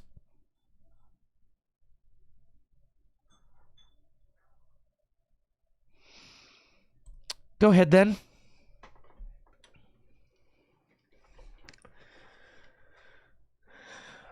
I do think that I feel like the cards are a little bit too strong right now. I feel like the game is a little bit too fast right now. That's for my personal taste. Some people, and when I say the game is too fast, it's almost like, from what I've said before, and I've said this a million times, so anyone who's watched the stream at any, with any kind of regularity has heard me say this, but there are too many actions per turn, and the turns are too long, and the games are too short. So what I mean by that is that turns take too long. So the average length of a game is still 20, 25 minutes, 30 minutes, whatever. But it's not like you're getting more turns in. You get less turns, but the turns last longer. Yes. So there's a lot of this feeling of solitaire that goes on, and it actually makes the game kind of boring to play, because there's a lot of sitting. There's a lot of sitting while your opponent just combos off playing a million cards. So, in my opinion, the game is way more interesting when the turns are shorter, but there are more of them. And it actually gives you a lot of room to be able to skillfully, outplay your opponent, because you're doing things more responsively. If there's only 3 turns in a game, how many opportunities do you have to respond to what your opponent's doing? Whereas if there are a dozen or 20 turns in a game, but the turns are shorter, that's a dozen or 20 opportunities to respond to what your opponent is doing, which just makes for a way more interesting game. You see what I'm saying? Way more interesting. Short turns mean you don't have as many options, so how is that more skill expression? You're, I think, completely incorrect there. Short turns means that you have more turns, mean that you have more opportunities to out-navigate your opponent. I think you're kind of missing the point.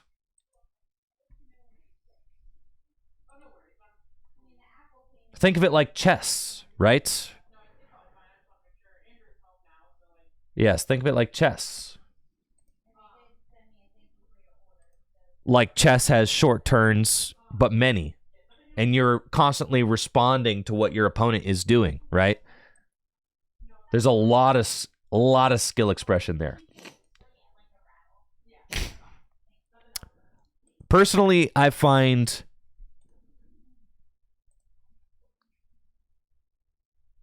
game design where you're kind of planning like a chess match more interesting than a game that's just purely solitaire. Like, because sequencing is a very solitaire-oriented game, right? If all I'm doing is just sequencing, That is very solitary. It's just about me and what I'm doing. I don't even really care about what you're doing over there, because all I have to do is make sure I sequence my own deck right, and then I'll win. Right? So that to me is pretty uninteresting. It's far less interesting than a game where both players are kind of like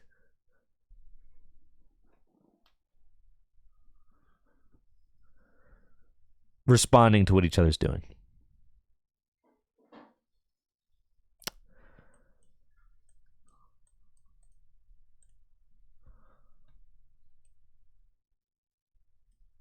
Ultra Ball.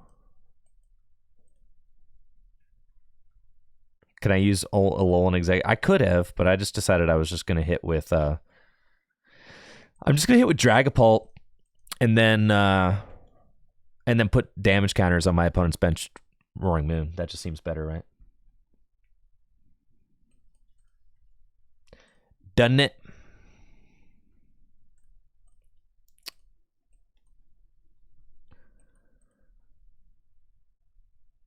Okay.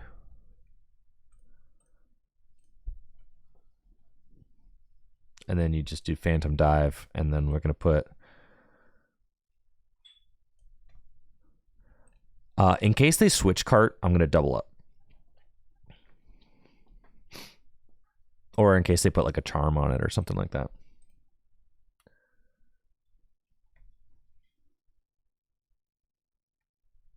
They're probably playing the tool, right? So I'm going to put some extra there just in case. And I got the rod because if they take this knockout, then I want to be able to put Drago V-Star and some energy back into the deck. Oh, baby.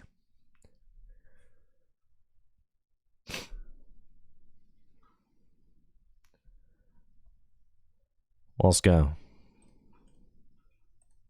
And we just win. Just like that, baby.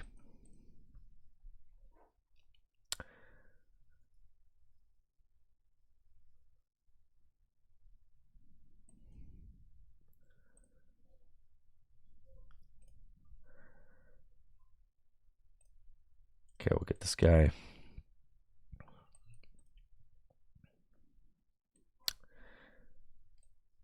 We want Drago V-Star and energy back in. What's my energy switch situation like? One energy switch down. Unfortunately, I have to waste another one, but that's okay. Just research. Cool. Cool. That's cool.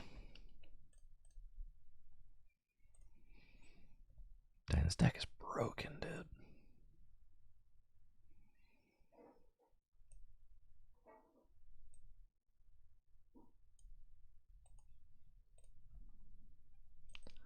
Want to thin as much as we can. Teal Dance. And you see, like, I'm not responding to what my opponent is doing. I'm just solitaring. Do you see, like, so much of the game is just sequence solitaire right now. Like, that's a very valid criticism of the game, right? Like, I'm not responding. My opponent, there is no back and forth here. like we're just solitaring, right? Like, they just got to sit here and wait to see if I have it. Which is kind of insane.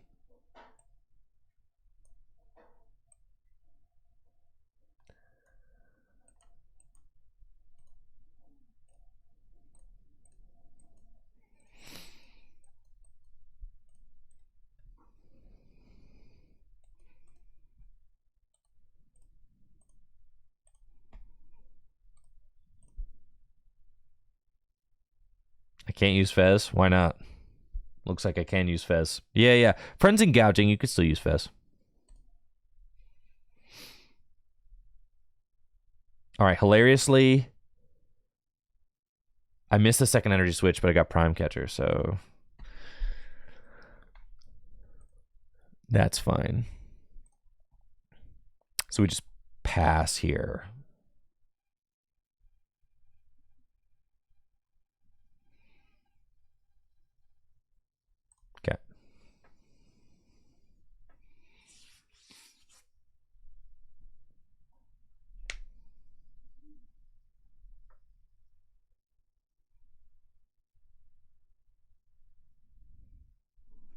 Yeah, Petrorent is weak to fighting, yeah. Well, that's fine. That's just the direction that the Pokemon TCG has taken lately. And some people really like that kind of solitaire style. I mean, heck, some people like playing Yu-Gi-Oh! Personally, that's not why I got into Pokemon cards. I got into Pokemon cards when it was not as, you know, when it was not as crazy long-term sequence heavy stuff. But some people dig that, you know. And I can't knock them for that. Like, whatever, you know, everybody to each their own. Everybody has their own tastes. Like, that's fine. You know, I'm not going to tell you that you're wrong for liking what you like, you know. But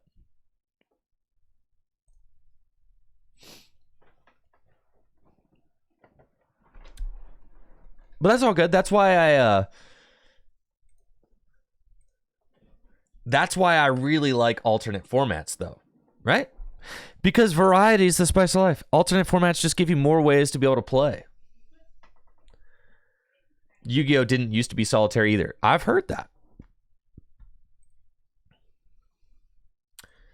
But that's why alternate ways to play are so fun. I mean, alternate formats. I mean, Magic, you got Commander. In Pokemon, you've got Gym Leader Challenge. You've got Pocket now in Pokemon as well. And I think that that's really what the game needed. I don't really care if Standard never goes back to the way it used to be. I'm okay with that. That's fine. I'm always going to have my wish list of things that would be cool if they did in Standard. But if they never do it, like, that's okay. Because there's just other formats now. So my biggest ask from the Pokemon Company is that they just support other formats. That's it. Because really, if you support other formats, then you do give players other ways to play the game that could be more in line with the way that they like to enjoy the game, right?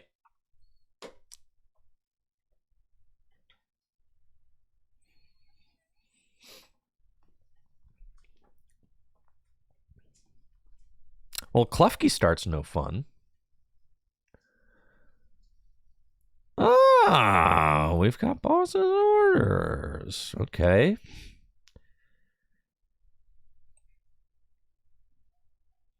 Yeah, so I think we just have to do this. I'm just going to boss, and then I'm going to Earthen Vessel away this.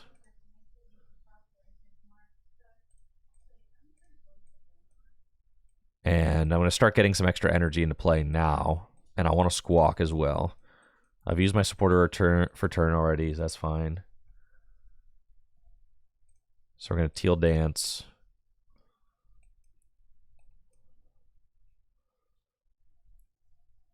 Dude, I should have gotten... I could have gone for the attack, man.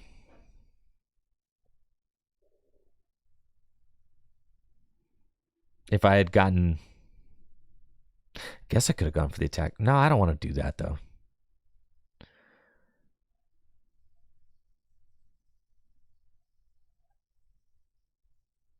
Okay, Ultra Ball. Can I afford to play both these Ultra Balls? I guess so. Man, okay. That's fine. I shouldn't have gotten the fire energy. It should have been a grass. That's okay, though. It could be motivate time. I like that. Yeah, actually. Yeah, it's motivate time for sure. Great thought.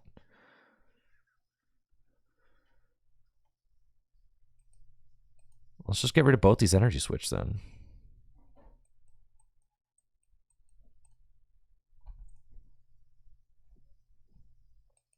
Yeah, great thought. Great thought.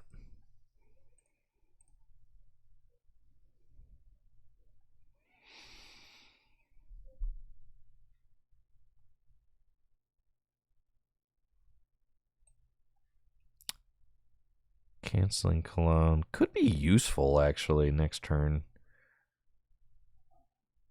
So we want to Ultra Ball away this grass. We're going to Ultra Ball away the grass so that I can motivate 2 energy into play. And I've got research, so we want to go get...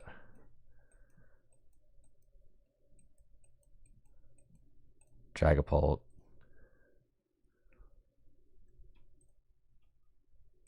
Retreat.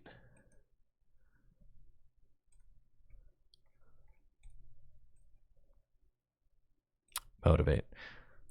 That's actually super relevant too, because if they don't heal that damage, then if they evolve that into like Curlia next turn. Wow, yeah, that's good. That's good. I need to look for the turn 1 Motivate angle more often. Because there's certainly decks where there's certainly decks and matchups where you can go for the turn 1 Motivate. Sorry if I missed subs while I was ranting and raving. Thank you, Twisted TCG, for that Prime sub. Thank you, RK Asterisk, for that sub. Run, Jamie, run. Tony. Vagmoli. Raynor. Carrion. Display. Matt Wish. Morris Levy. Schmucktus. Gadget Badger. Thank you guys all so much for the subs so far today. I really appreciate that. It makes a huge difference. Thank you, thank you. Ain't no way. Ain't no way, dog. Ain't no way you got the double Manaphy, dude. What? No. Why scoop? Why are you scooping?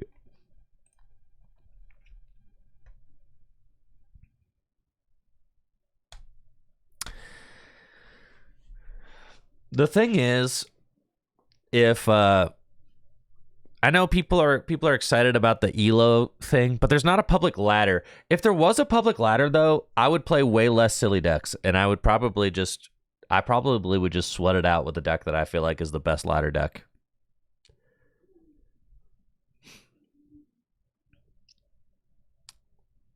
I don't know, but I guess your ELO like changes every month, so maybe I'd have some months where I'm like, all right, this could be a silly. Like maybe I'd have some months where like this is a silly month. Or maybe I'd have some months where like this is a sweaty month. Because it would reset every month, right? Or something like that. Ranked will be completely stalling control. I don't believe that. Or else regional championships would be completely stalling control, right? I only speak to people who...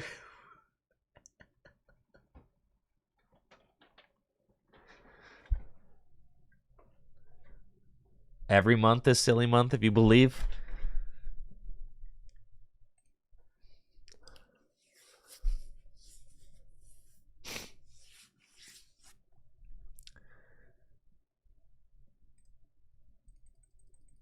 I'm not going to lie. Playing good decks and like winning every game, that's a vibe. We should do this more often.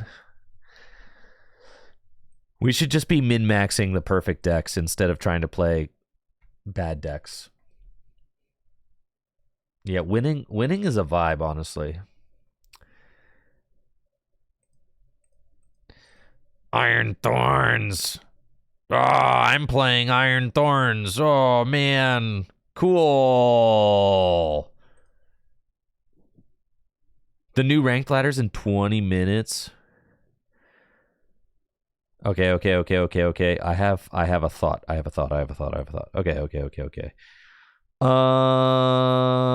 Okay. All right, I have a thought. Here's what we have to do. We have to go Ultra Ball.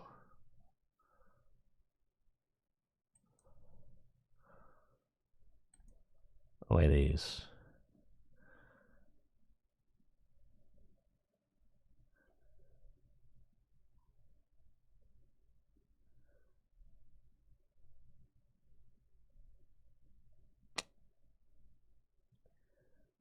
Okay, that's fine. We're going to have to use this guy. For sure. Am I canceling clone in here? Yes. All right, fine. I'm not going to discard the Burt, because what if we decide we want to motivate, dude? All right.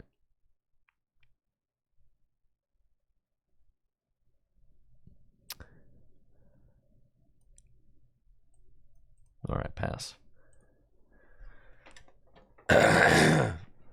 Yeah, like can't accelerate energy against an Iron Thorns, so maybe I'll motivate to get some energy into play.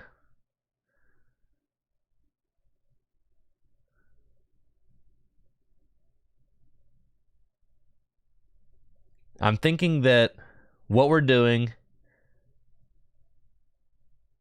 here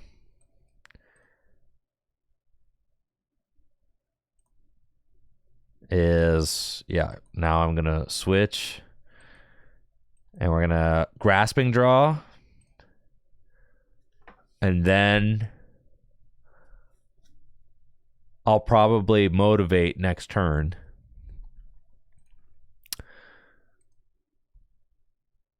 Cool, that's fine. Iono, sure. It means they're not using Volt Cyclone, so that's a plus.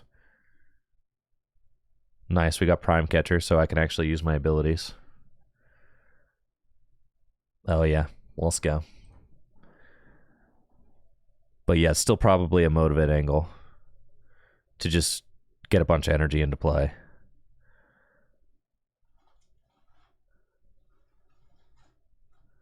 All right, Nest Ball.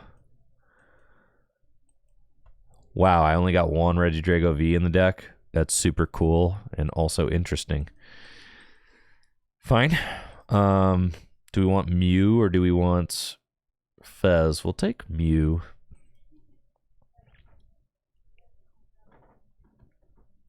That seems fine. And then I'm going to Ultra Ball.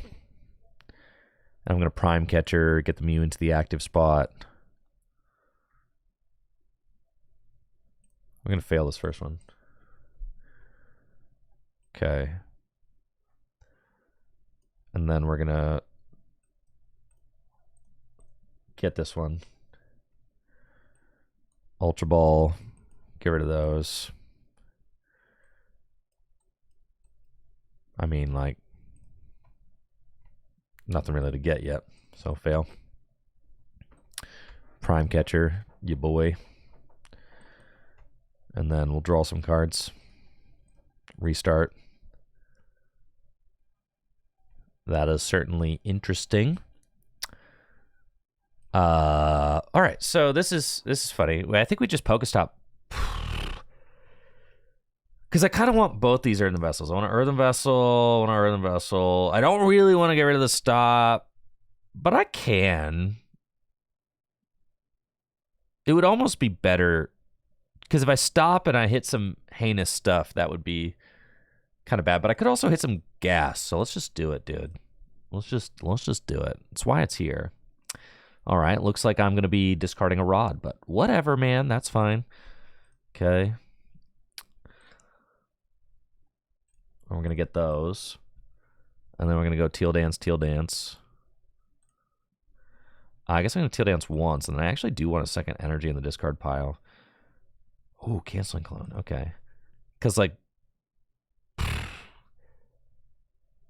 I going to Grasping Draw or am I going to Motivate this turn? I guess Motivate's probably the wave. So let's Vessel again. We're going to get these.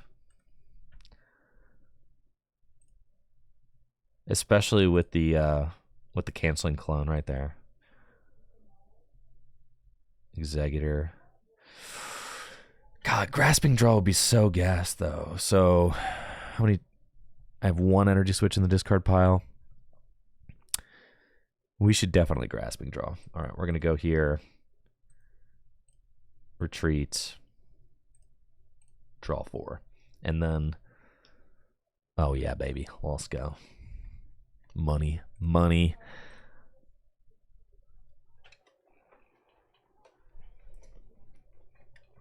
Let's go. I do think Iron Thorns is a good card. I mean, it's a good card for the format. It definitely should exist. I am not going to say any foul words about Iron Thorns. Iron Thorns definitely should be there. It's got plenty of counters. Canceling Clone exists. Prime Catcher, Boss. I think Iron Thorns is great for the game right now. A card like Iron Thorns has to exist.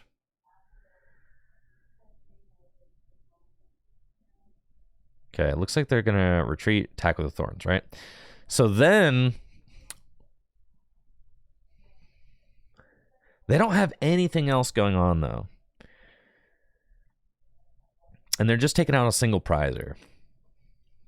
You see, because what's cool about the Thorns is it's actually slowed down the pace of this game. Rather than me just popping off and just destroying everything, it has actually forced me to, A, play tech cards like Canceling Clone, and B, to, like, think critically about what I'm doing during my turn. God, I love it when I have to think critically. Let's Ultra Ball. I'm about to get rid of every supporter like in my deck right now, but that's okay.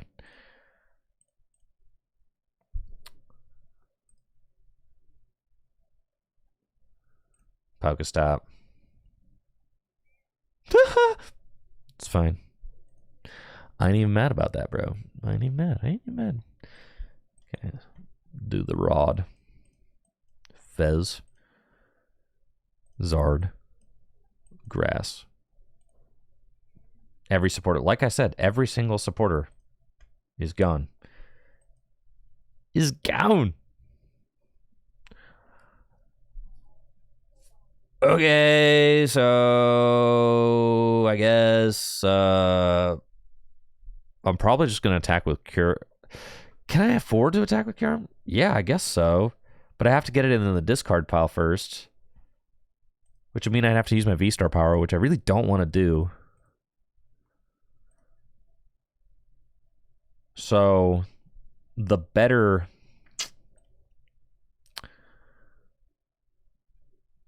I can actually Fez, so let's do that. I could swing my Sphene. That's always an option. Money, let's go. All right. Get these down. Get that.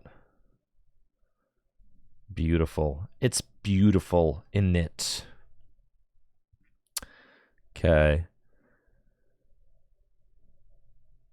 And then...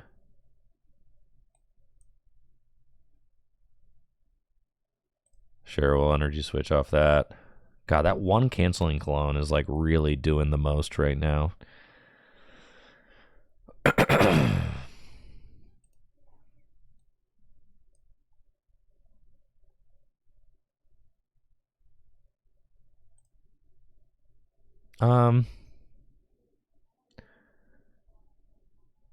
Cool. I'm gonna use Apex Dragon and Trifrost. And I'm gonna go 110, 110, 110. Okay. I'm gonna hit the Iron Thorns just to like put it into range for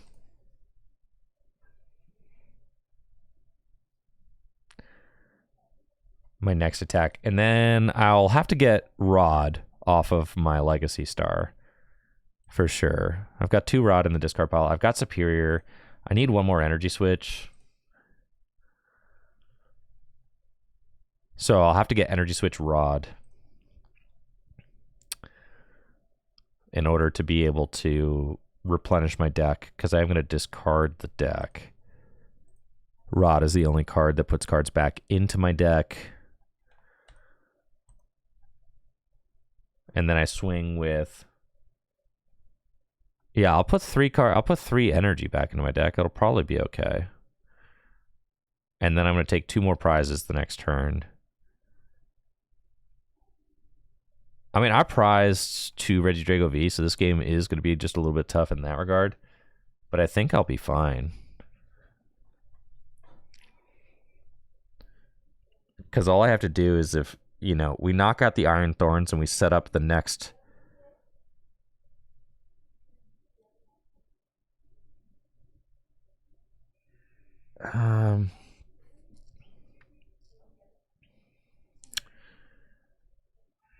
Huh.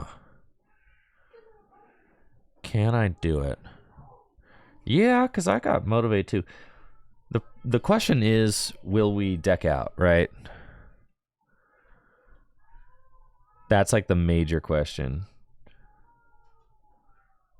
Will I deck out? Okay, so I think I stop first, because I think there is a... Because we want to actually deplete the whole deck, right? And actually get all of the resources. So we get the fire energy, and then... No, there is no energy switch left in my deck. So I have to get an energy switch. I have to get an energy switch off of... It has to be energy switch, and it has to be Rod. And how many energy switch do I have down? I have 2 energy switch down, so I did prize 1 energy switch, which is fine. And then we're going to go... I suppose it's fine to stop.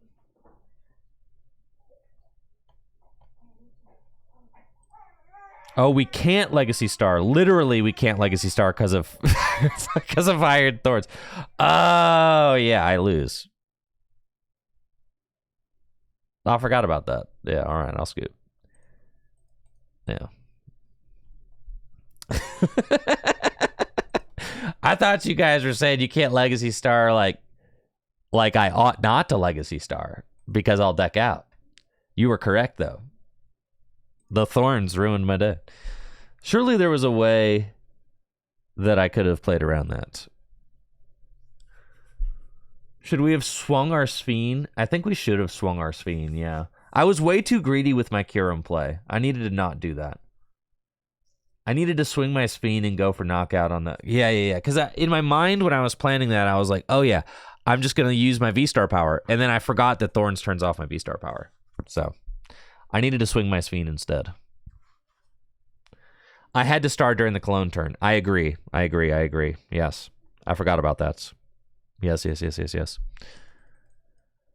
But that's something that makes playing Regidrago kind of gratifying because things are... The ceiling of the deck is so high, but there is a lot going on. Especially with your resources. It's like every game feels like a crucial resource crunch. But you're right. We needed to not Kyurem. And that is like one of the biggest mistakes that's easy to make is like using Kyurem when you ought not to. What is a Sphene? Morris, you don't know about swinging your Sphene?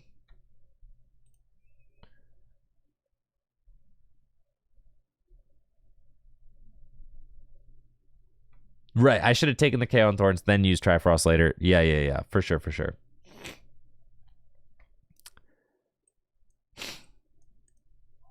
We live and we learn. That's okay.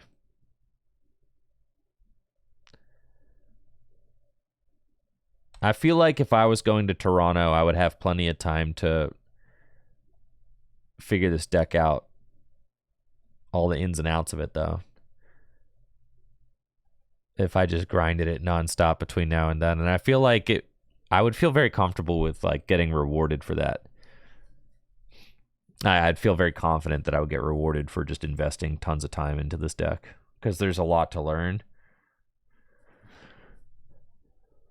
The Drago V-Star Mirror, I'm going to be honest with you, I'm not exactly sure how this goes. I'm pretty sure Rolling Iron plays a part of it.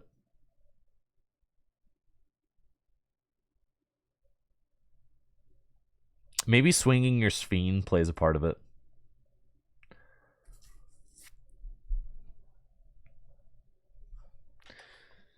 Do you swing your Sphene? Do you Trifrost?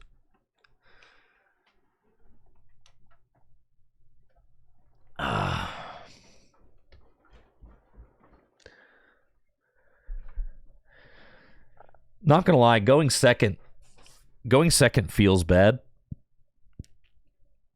Especially when my opponent's having such a proper turn one setup. I mean, we got a nice opening hand as well, but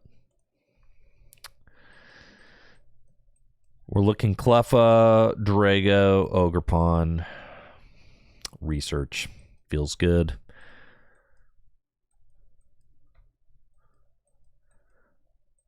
Four grass. Only 4 grass. We prized a couple.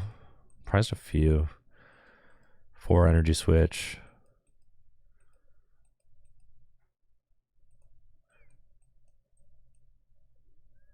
Okay. So we can guarantee get Cleffa in the active spot, which is nice. We're going to go Drago. We pretty much need to guarantee double Drago, actually, to start, because if we don't, we could definitely lose. I don't want to restart because I might just draw into stuff that, you know, that I wish I didn't draw into.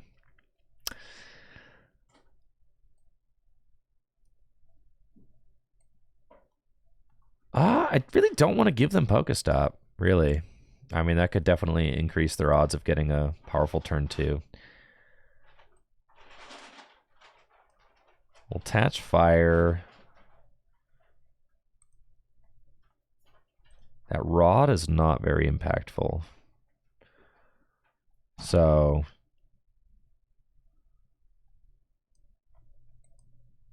get rid of those. Get ourselves one ogre pawn. And then we're going grasping draw for 4. And then we'll see what happens from here. I'm feeling strong about that opening. That's good. Cleffa push, really good. Opening Mew, so we got the free retreat into Cleffa. Fantastic. Denying the Pokestop. Good play. Good play, good play. We love to see it. We got double Drago V down. That's good. That's crazy, bro. You Iono'd my double energy switch hand. What's wrong with you? You gave me a hand that looks like crap. You haven't seen a single energy switch yet, so... Man, I keep getting to stretch my legs. Cramping up.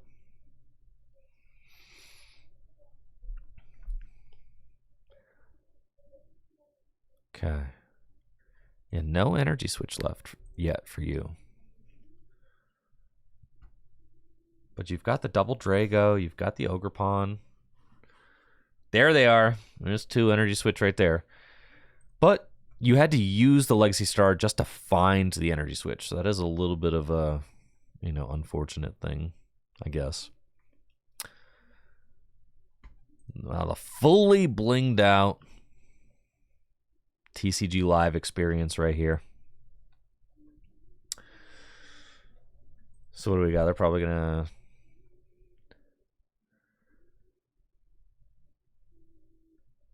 Apex Dragon, and then what are you gonna do with that Apex Dragon? I know, but still using regular Ogre-Pawn, I know. Probably a Dragapult, I guess. Looks like that's what's occurring. Sure.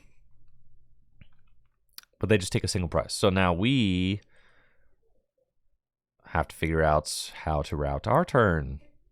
I find a V-Star. That is a very important part of this equation, so that's great. And then we want to rearrange our deck for sure. So this is where we get Pheasantipity. And then all I need to do is find one energy switch. I had double energy switch in the previous hand. I think, yeah, we got Tina here. No, yeah, Dragapult and a little egg. Okay. Let's get that. And then we're going to flip thy script. Well, there's some energy switches right there. But I desire more. We want... I don't want to just swing with Dragapult. That's super cringe.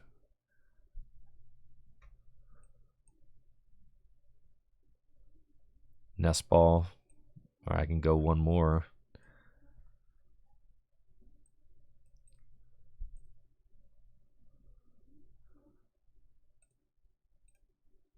Do that.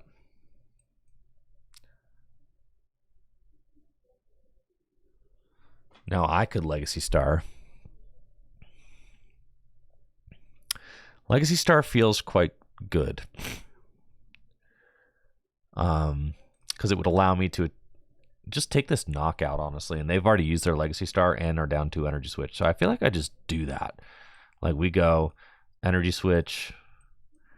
And I'm going to use the energy switches first because then that allows me to potentially get them back with Legacy Star. So let's do that. We're just going to let it rip. Yeah. I was thinking Ultra E switch, yep. Off of the That feels really good. Actually, I think that was like a really nice Legacy Star. Yeah. This is feeling really, really good. Yep. And then we're going here. And I think I just let you have it. Yep. Because you're already down 2 energy switch and your V-Star power, so we just go Lost Impact on you. And I'll get rid of 1. I do need to be careful because I did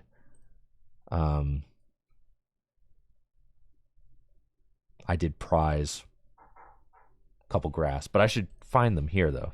I think I prized literally 3 grass, but I think I'm about to rip 2 grass right here. Yeah, for sure.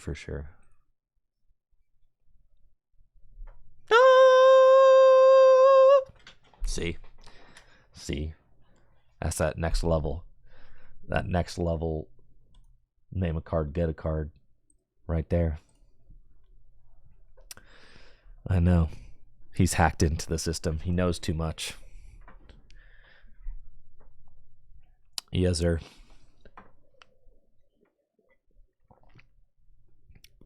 How does he know all of that?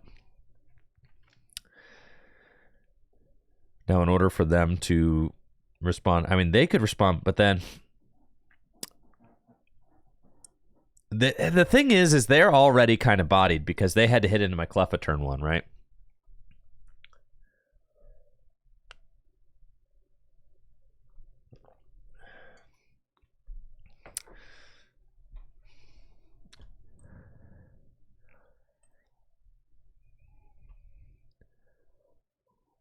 Yeah, maybe I should have gotten rid of both off the active. I was thinking to myself that maybe they don't hit it. Keep in mind, Snoop, they had a 3-card hand, right? And no Fez in play. So I did take a little... All right, Snoopy, yeah, who's right? Let's go. They missed it. I knew they would.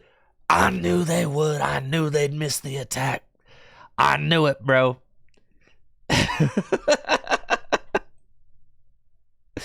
I knew it. That's right. See, because they only had a 3-card hand. Now, obviously, they ended up having a research there. And they're down 2 energy switch. They're down 2 energy switch, right? So I'm like, okay.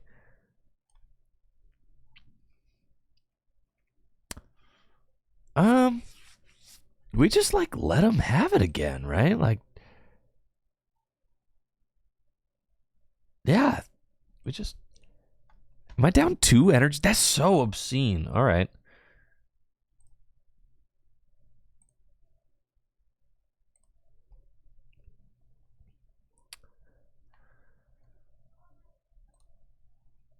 Got Lost impacting twice is crazy.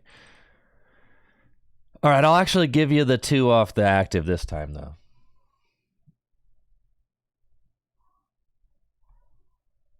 Because now they can Radzard, so... Those are crazy prizes.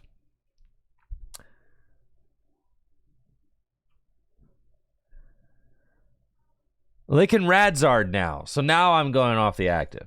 And I've got Prime Catcher in deck, so I could very easily find Prime Catcher to get him active. I guess was my thought.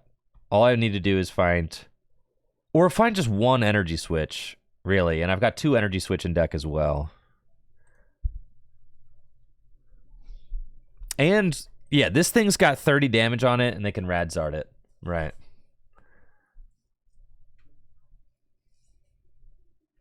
So that was my thought. Let's go, baby. Let's go. I'm a stone cold Regidrago champion now.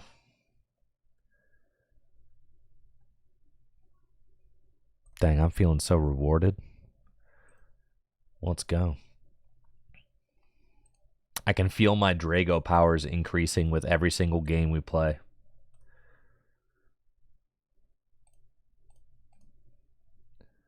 Holy smokes, I'm Pikachu Wait, what happened to my Arceus tier? Wait! Where did it go? No! I'm Pikachu tier again, no!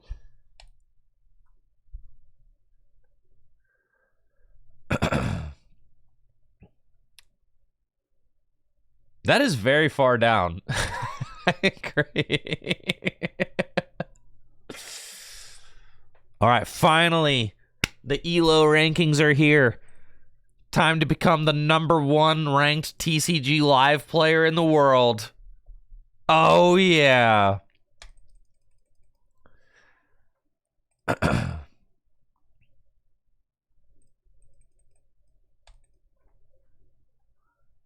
Let's go, baby. Let's go. Let's go.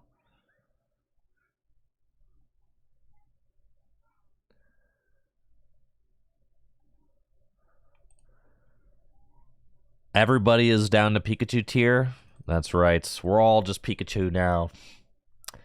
Oh, does ELO not start until we hit Arceus? All right, well, we're going to have to get there first. Wait, so you have to grind Arceus tier and then your ELO starts getting counted?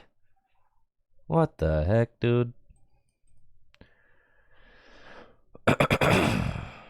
What the heck, dude? So all these games are for nothing. So what you're saying is that these games are all for nothing, man.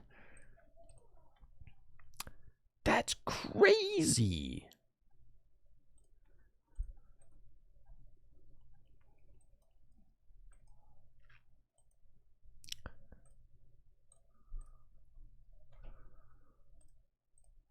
Teal dance.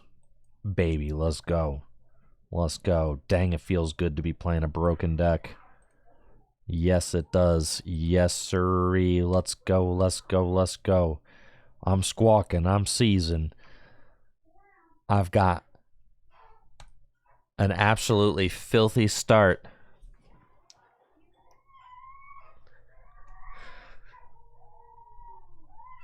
What are we up against? Rotom V. Forest Sealstone. Honestly, my enjoyment of the game is going up just playing a very good deck every game. Oh yes, the child, he's having a tough time right now. But thankfully he's with grandma, so she's got it under control. She's here for the week. Usually we drop baby off at Natalie's mother's place during the week. But my mom is up visiting from Baltimore, so my mom is here hanging out with grandma. Okay, let's see. Yeah, we should just cancel in Cologne and knock out all your guys. Let's see. Iono, we've got this. We've got that. We've got Teal Dance. And then an attachment for turn here. And then Iono.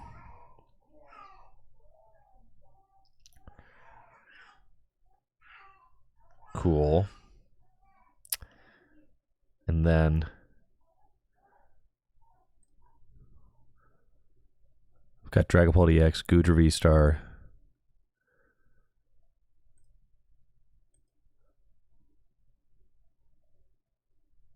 Let's Pokestop. Cool. Neato. Let's just swing with Dragapult then, you know? Let's just do that. They can't knock me out.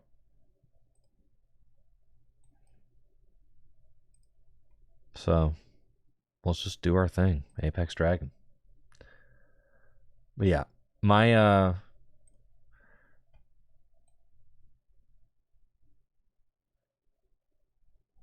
330. I mean, it's really 6-1, half dozen the other. We kind of want at least...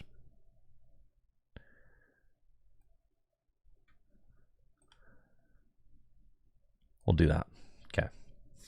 Yeah, 50 and 10 is the way. That way, if they evolve this into a Hydreigon, we can knock it out with 280. And if they don't evolve this, we also have the option to Phantom Dive that. So...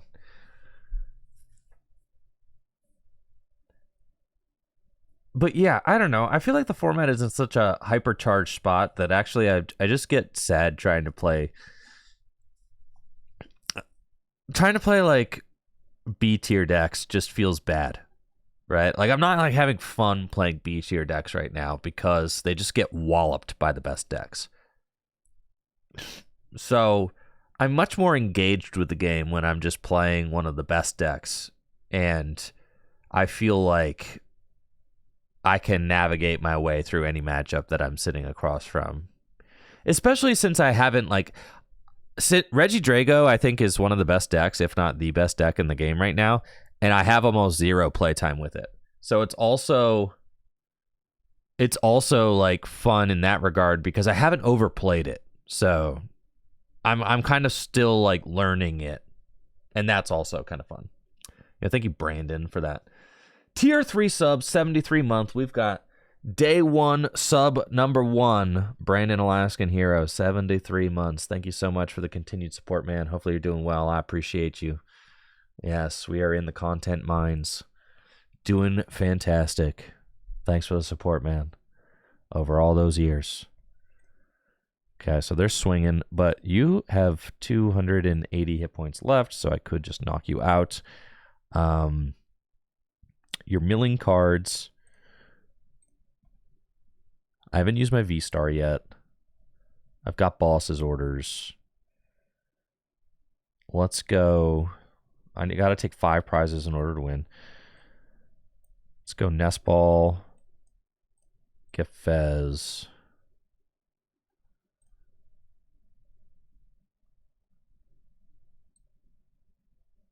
Nest Ball. Get Radzard. Ogerpon, right? Because I got an energy switch. No, I already got an energy switch, so we want to get Drago. Okay. And then we'll Teal Dance. We got Ultra Ball, so it's funny to use.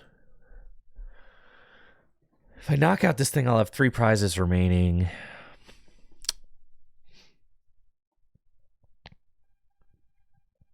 That's fine. Alternatively, I ignore it. I don't think ignoring it feels right. I'm gonna hit the button. Cool, man. That's fine. I really wanted to get just one more item so that I could Ultra Ball for my Giratina and research it, but I kind of value the energy switch more.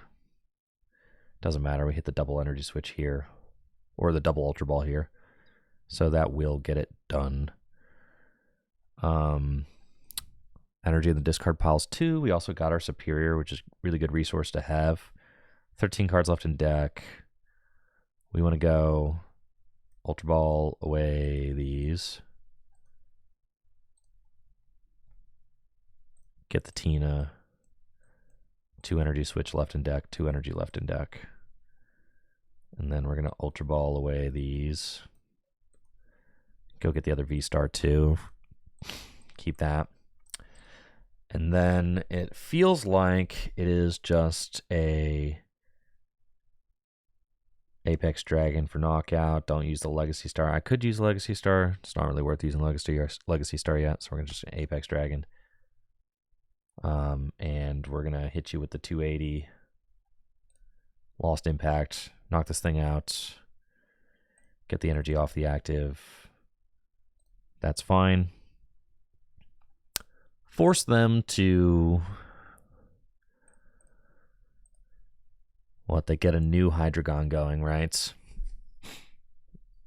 They get a new Regidrago going. We've got Prime Catcher in hand. If they get the new Regidrago going and they mill 3,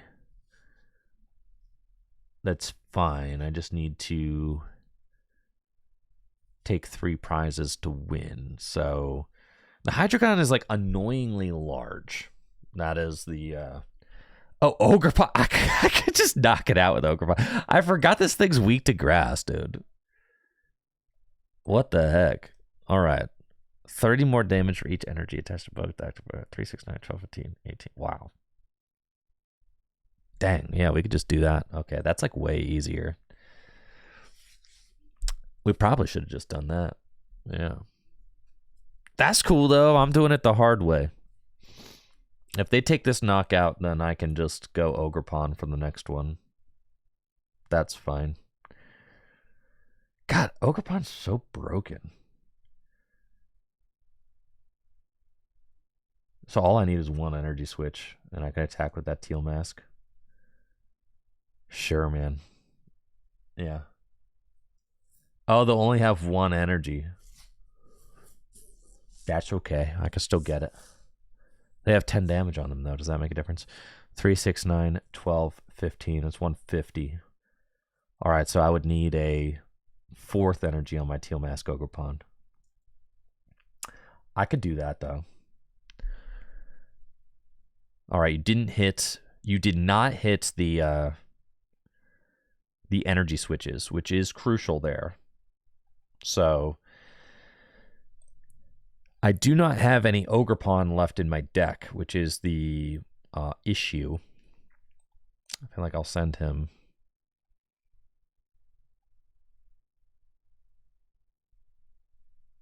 I don't have any Ogre Pawn left. But there should be a rod in there.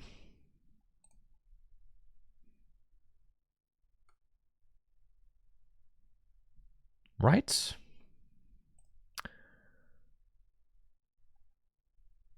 Should be a rod. Unless I prized it. Thank you,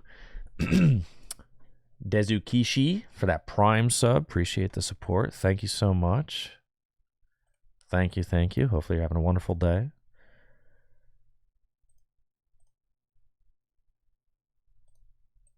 Let me check.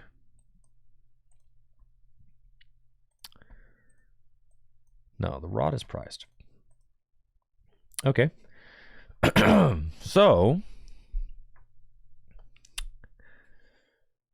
we go Teal Dance.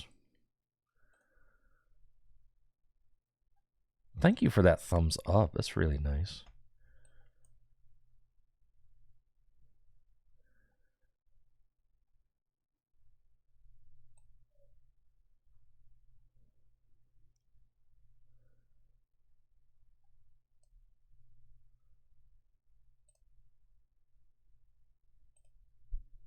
I think they're going to...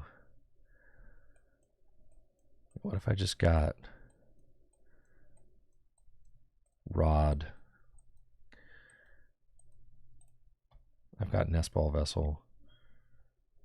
Switch. Rod Iono. Okay. And then what if it's Rod, you.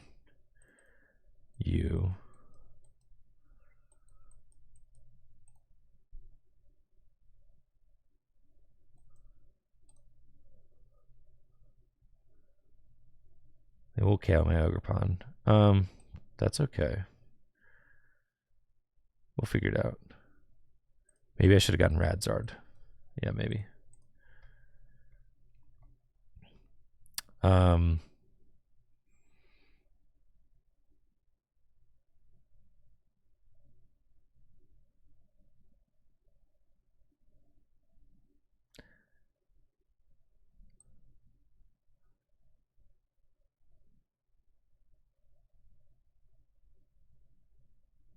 So I need to get 3. So I need to get... That's fine. We get rid of the boss.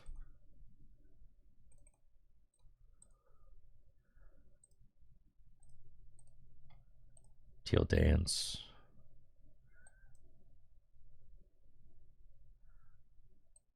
I think I'm cooking myself. Where's Rad? Did I not get... I needed to get the Radzard back. Yeah, I needed to get the Radzard back. I think I'm overcooking myself. That's fine. I'm learning. Learning is fun.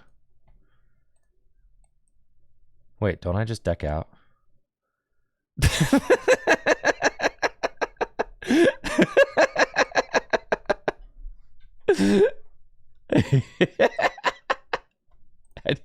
I needed to do anything except for what I just did. Yeah. I did cook myself. So I needed to figure out... I think my major flaw in that particular game was that I did not realize that that first Hydreigon could just be knocked out with Teal Mask Ogerpon. So I just needed to do that. Instead of wasting the energy in attacking with Giratina. But I hadn't encountered that. I hadn't encountered that yet from this side of things. So I just forgot. I forgot that Hydreigon's weak to grass. And that you could just attack with the Teal Mask. So, yeah, the Teal Mask would have been the way to go. And then, honestly, the Hydreigon threatening the discard is, like, kind of stressful when you get to the bottom of the deck. But honestly, if you just knock out the Hydreigon with Teal Mask, and you just know that you're going to be doing that from, like, square one, then it's not a problem, right?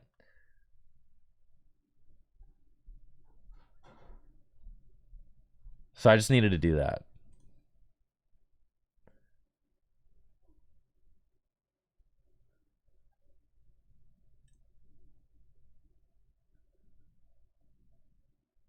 No need to KO the Hydreigon that turn.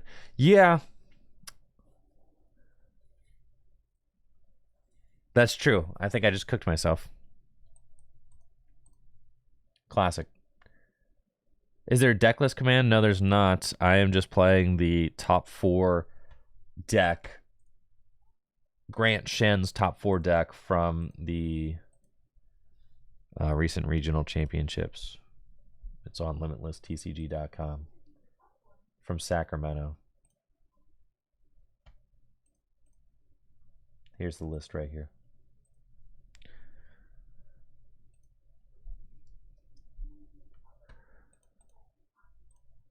All right, let's roll. Tatsugiri. Well, that's fun. Terra Orb. Grab this guy.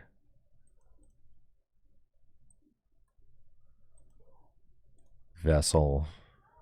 Take a look at what we got. All right, looks good.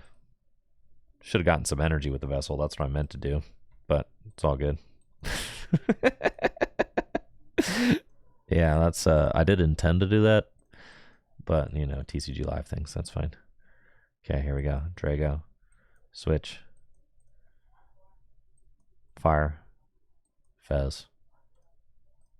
Caw. That's fine. Here's the energy. Get rid of that guy.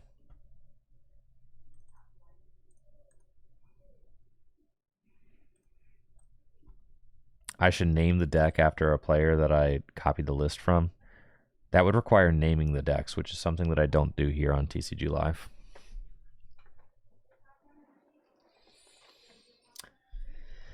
Yeah, it's not part of our mojo here. No.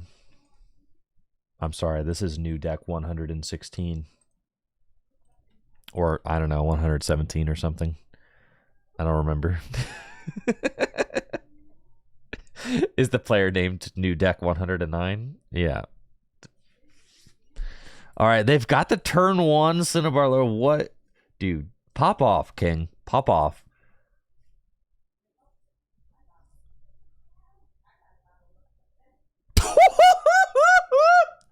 Whoa! Holy smokes, dude. I want to stay in Pikachu land forever, man. All right. So, you poison, you Can't attack if you have 40 hit points or less. 2 Serenas and a Pidgeot. All right, man. I mean, I guess so. Sure. Yeah. All right.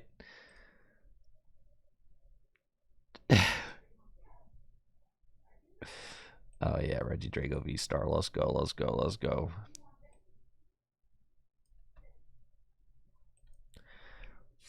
Research. Okay.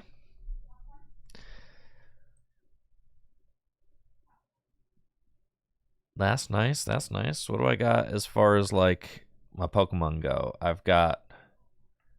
I mean, Dragapult is just pretty broken, I have to say. Dragapult feels good. We like to see that.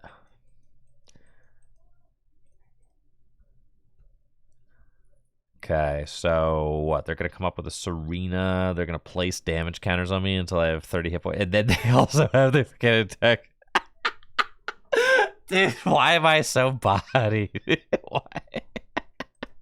Hold on. Why am I so ruined by this, actually? Is it correct to Trifrost, then?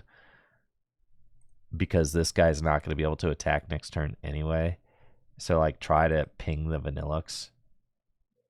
Okay. Oh, a Nest Ball.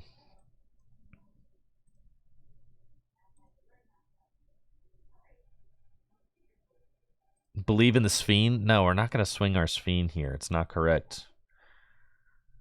It's not correct to swing our Sphene, guys. You can't Trifrost the Terra. Oh, that's true. So we'd have to hit Pidgeot. Ooh. You'd have to hit the active Vanillux. If like my guy is not going to be able to attack, okay? Is the problem. We can Sphene. Sphene only hits basics, guys. Sphene only hits basics.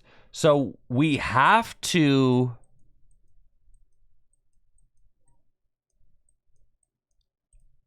they'll be knocking me out, you think so?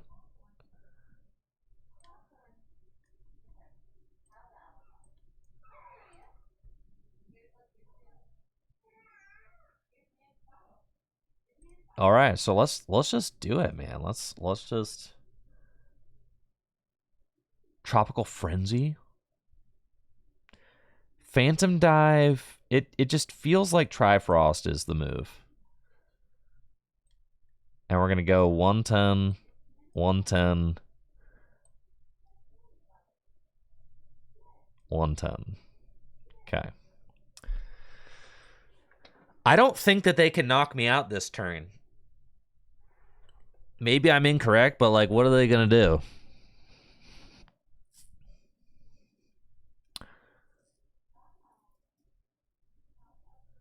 Because I'm not going to clear their bench. So then the reason I use Trifrost is because they're going to make it so that this guy can't attack, right? The freaking jungle, man. They got everything. Okay. And if a stadium's in play, you can make them poison. So they're going to do, and that's 2 more damage with poison. And you make it so they have 30, and then that's it. That's a KO.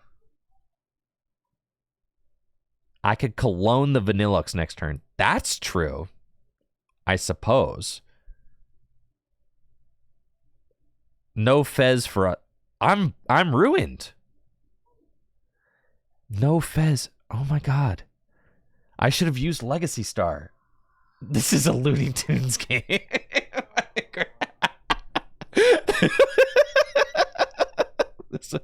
This is a Looney Tunes game, man. That's for sure. I'm getting hit with the... I'm getting hit with the Looney Tunes strats for sure. All right, what are we doing here? I think they just instantly KO anything I promote.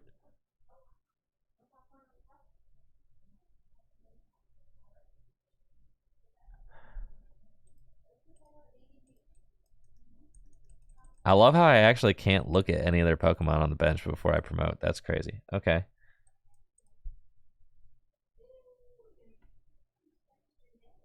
Mew. I think I'm ruined. I am like ruined to epic proportions. All right, but if I knock out Clodsire, then they can't poison. But if I knock out Vanillux, they can still poison me and knock me out. So that's pretty bad. So it all feels pretty bad.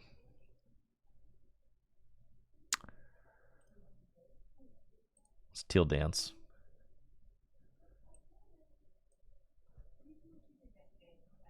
That was a very good draw there. But what am I going to do? There's nothing to be done. It's just a losing situation.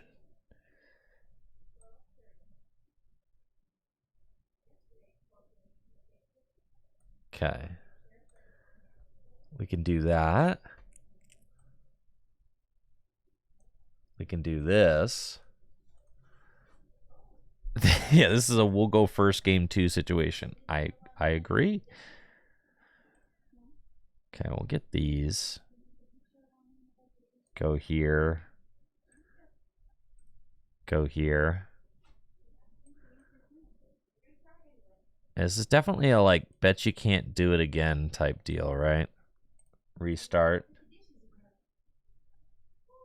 Fire and Rod. None of those cards matter. Legacy Star. Okay, and we want Energy Switch. And Iono, maybe? Seems fine. And then holy smokes, man. I'm so cooked. I'm beyond cooked. I'm fried. Okay. And then I'm still tilting. I'm just still tilting from everything that has transpired.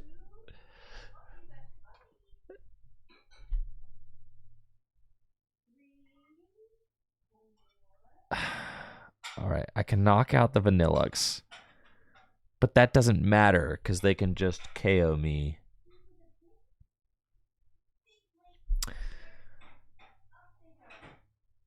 Three, 6, 9, 12, 15, 150 to the active. With Ogre Pawn is not enough. The Perilous Jungle is staying there. Goodness gracious. Okay, I mean, I guess I'm just doing this, right? Like, this is so bad, dude. I don't think that there's any winning this. I really don't. We have to go like Phantom Dive, I guess, and there's not even any point.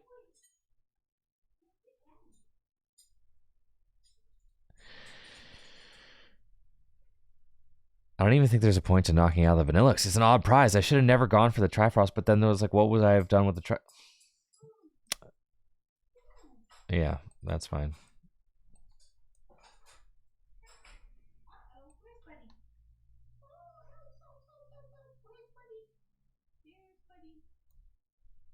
Sure.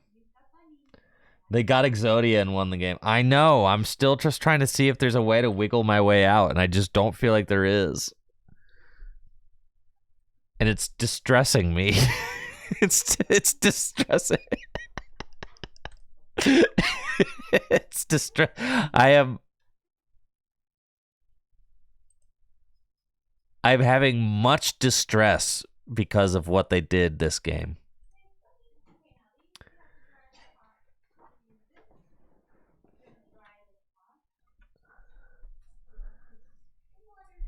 Gosh, they can attack with Needlebone? How has my opponent solved the Pokemon TCG with their deck?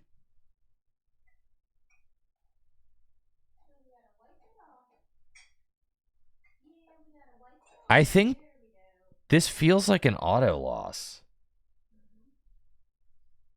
If they do what they do every game, I think there is no winning for me.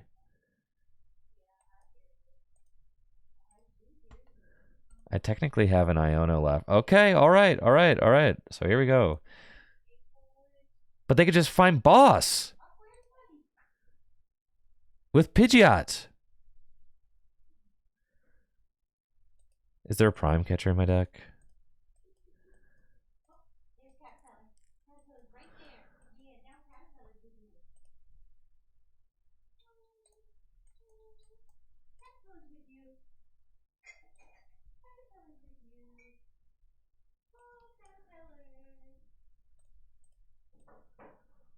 I don't have Prime Catcher. There's no Prime Catcher. A Prime Catcher's prized.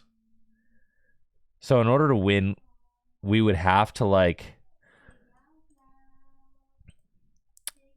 I would have had to have hit Prime Catcher on the Pidgeot here. Like Iono to 2, Prime Catcher the Pidgeot would have been my best bet, but I prized my Prime Catcher. Well, you see, there was a route. If I could hit that Pidgeot.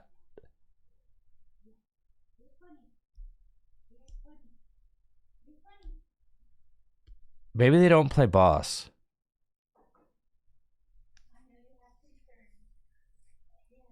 Maybe there's no boss in the deck. You know? There's boss in the deck. I'm so upset, man. I'm so upset. I can't believe that we weren't able to stop this. I can't believe it. I really can't. I'm so upset.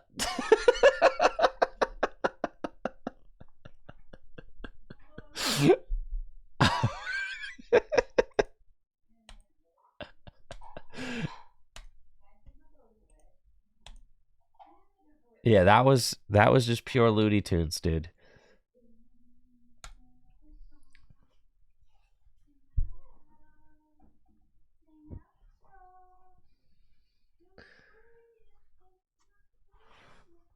I'm telling you, that was the one game today where that deck is going to work. That or my opponent has solved the Pokemon TCG. It's one of those two. An honor to lose to. Yes, I know.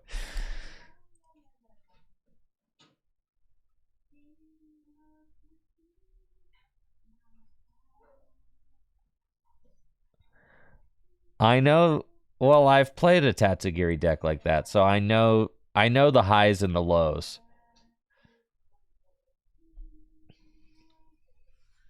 I do.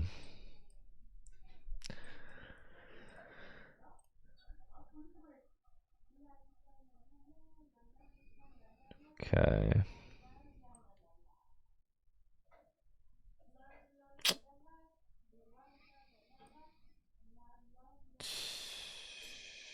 Nikes, man.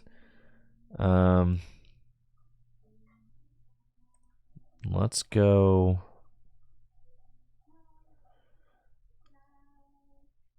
Every card with this deck is so hard to play sometimes.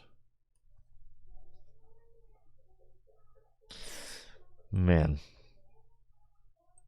Don't love it. That's fine.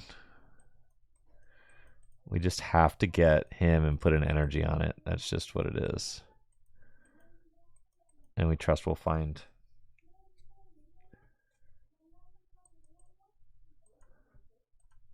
That was crazy. I'm still reeling. I think I'm going to be just like... I think I'm going to be tilted for the rest of the stream because of that. Because of that security deck. I think so. I think so. I'm never going to forget that.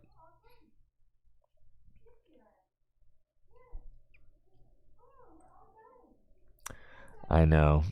Maybe that'll be tomorrow's deck.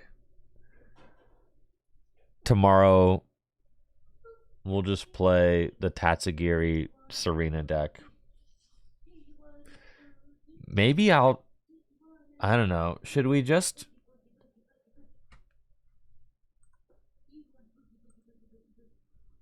Yeah, we could do that tomorrow. That seems sick. That seems like a Friday activity, doesn't it? I'd say it does. That feels like a very Friday activity. I don't think it plays Panic Mask. I think it just simply relies on the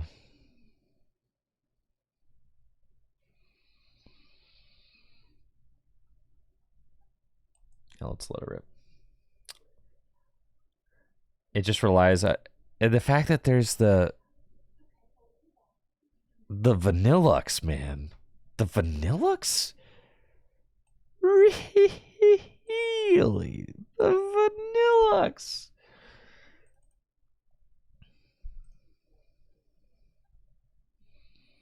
It's like, and I couldn't stop it all, right? Like, it was not possible to stop everything there.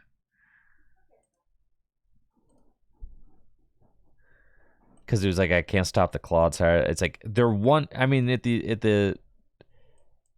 they're one hit KOing everything in your deck for one energy. It was Exodia, right? And the Clodsire has 280 hit points. It's like not even like I could knock the thing. Like 280 hit points, bro. What business does the Clodsire have having 280 hit points? 280 hit points, bro. 280. You've got to be kidding me.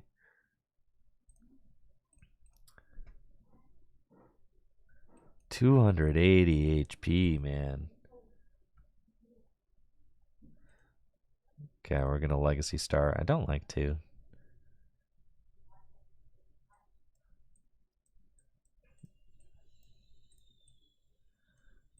Honestly, that was like a very chill Legacy Star.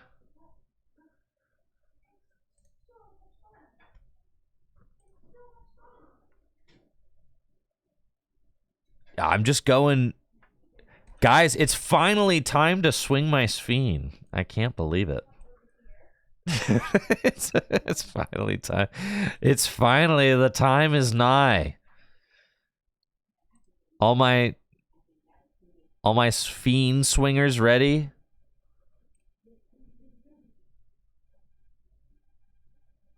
Or I could Rolling Iron. Nah, we're swinging the Sphene.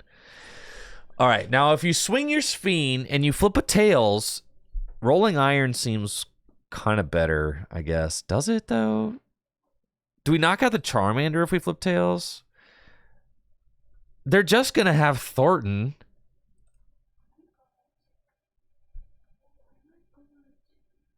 All right, I'm swinging my Sphene all the way over there to the Charmander. That's just what we're going to do. Right? I think so. There's no way they Thornton from here, right? Like, come... Okay, thank you. Thank you. I needed a dub. I needed a dub to help me get over the Tatsugiri loss.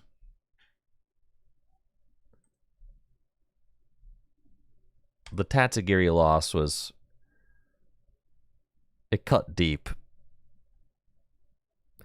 I don't know that I'll ever forget the feeling when I saw like 5 blue cards show up on my opponent's pitch.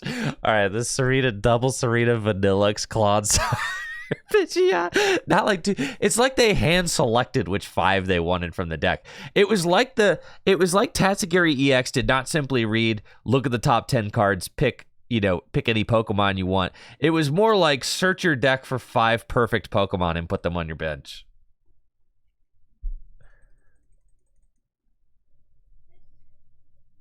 I'm not embarrassed to have lost to the BDIF.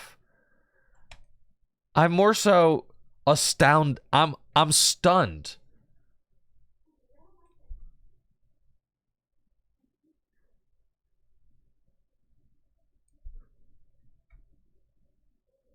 Is BBDIF? What is the BBDIF?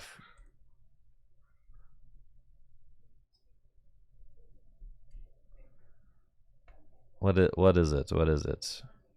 Best bad deck in format. Oh, that's pretty good. It's true. Okay.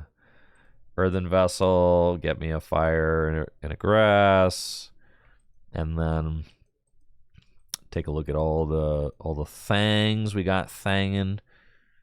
And then we're gonna nest ball and go get not you, but you. And then a teal dance. Do you think that we'll be able to replicate those results tomorrow? What do you think?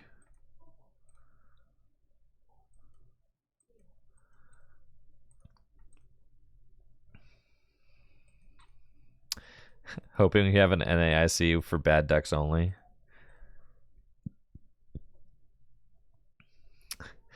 Must bring decks that are not represented in day 2 of the major event. That's hilarious.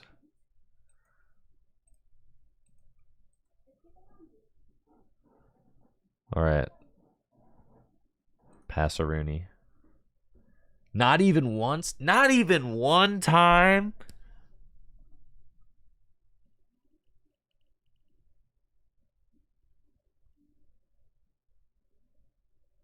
Dude, that deck was so crazy. And the fact that it just did Call Bell. Oh my god. They did Call Bell. My opponent just Call Belled for Arvin. Oh, this is so exciting. So that they could get the trolley. Oh man.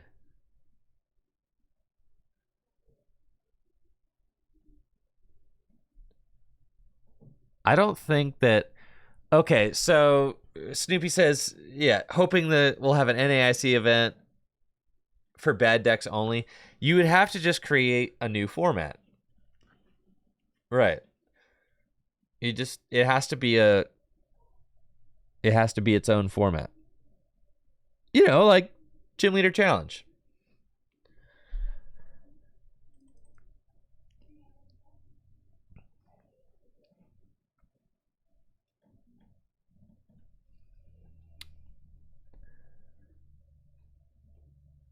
Wait, what do they do? Why didn't you use Turbo Energize? Nice. I need these. Just a format with a big ban list? What's the point of playing standard with a big ban list? That just seems like you're playing with too shallow of a card pool.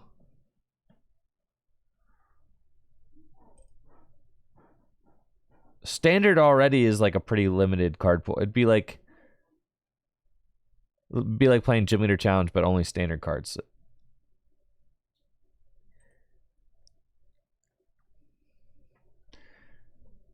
Now, I like the idea of playing alternate formats.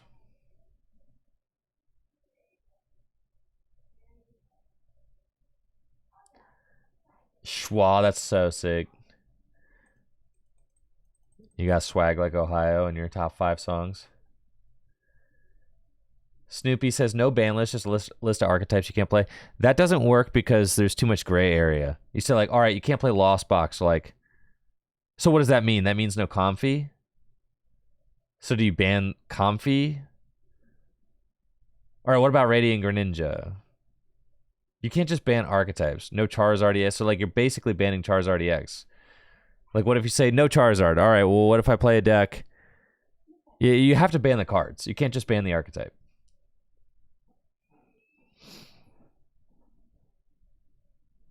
Arceus. What year is this?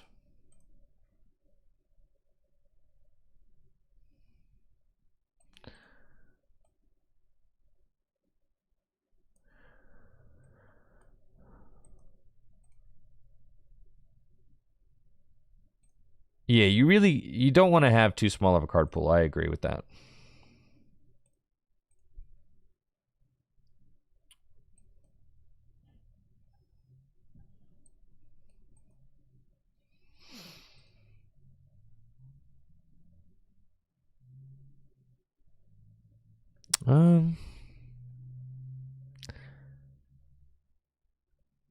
Is it technically correct to Super Rod just the V-Star back in so that I have a slightly increased odds of drawing it?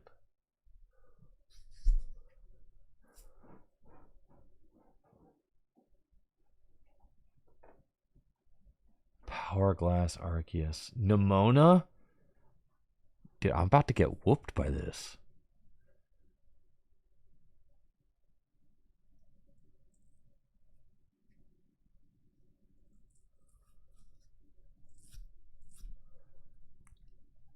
Oh yeah, I'm cooked for sure.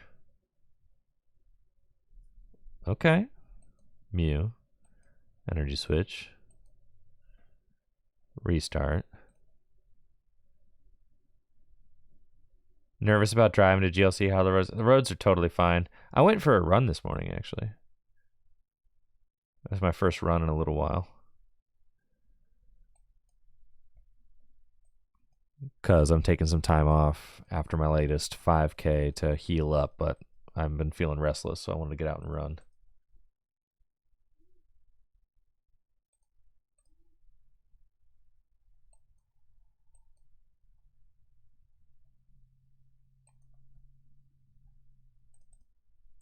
Okay. Teal Dance. Retreat into Cleffa might have been the play. Maybe it was. Or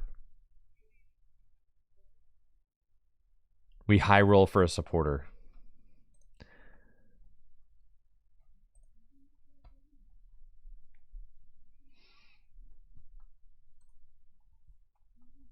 My opponent is on that Nimona grind, though. You gotta respect that.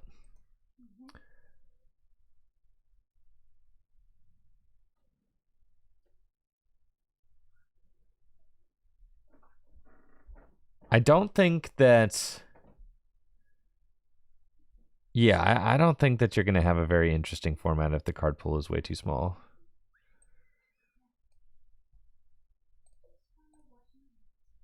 You know, if you say like, oh, you can't play good decks, like... So you just have a format of bad decks?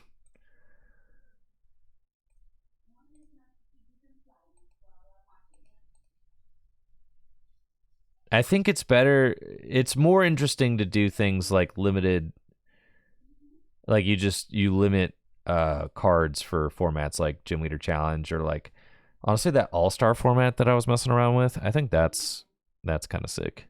All right, I'm about to swing my Sphene for sure.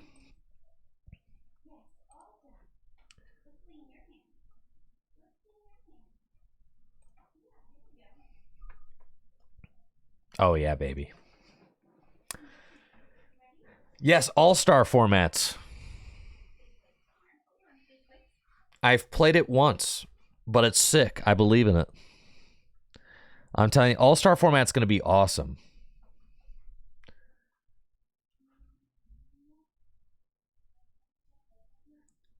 But I feel like, yeah, Snoopy, it's too loose to ban archetypes. You have to give players like very rigid rules. You have way too many questions and uncertainty if you ban archetypes but not decks. Because you get into like, okay, what if I ban... So like, what if you're like, okay, well, no Lost Box decks. Like, okay, but what if I play Arc Giratina? I can play that. Like, no Giratina Lost Box, but I can play Giratina Arceus. You know, where do you draw the line between what's... You just have to ban cards, right? Because then you would have to have like very rigid definitions of what constitutes an archetype.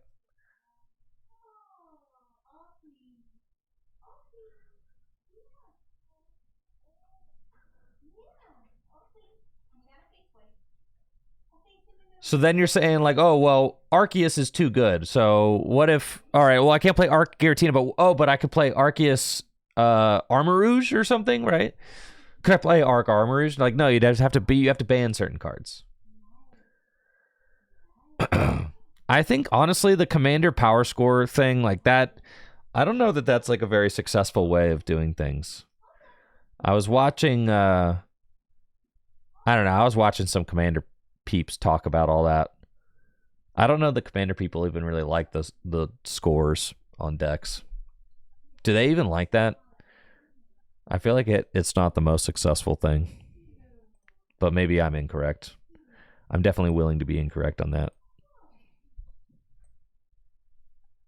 Yeah, see, that's what Soda King says. That's what I'm saying. Yeah. That was my read of it. It's a joke. Right. That's kind of what I've heard in my limited experience with like listening to Commander players talk about it.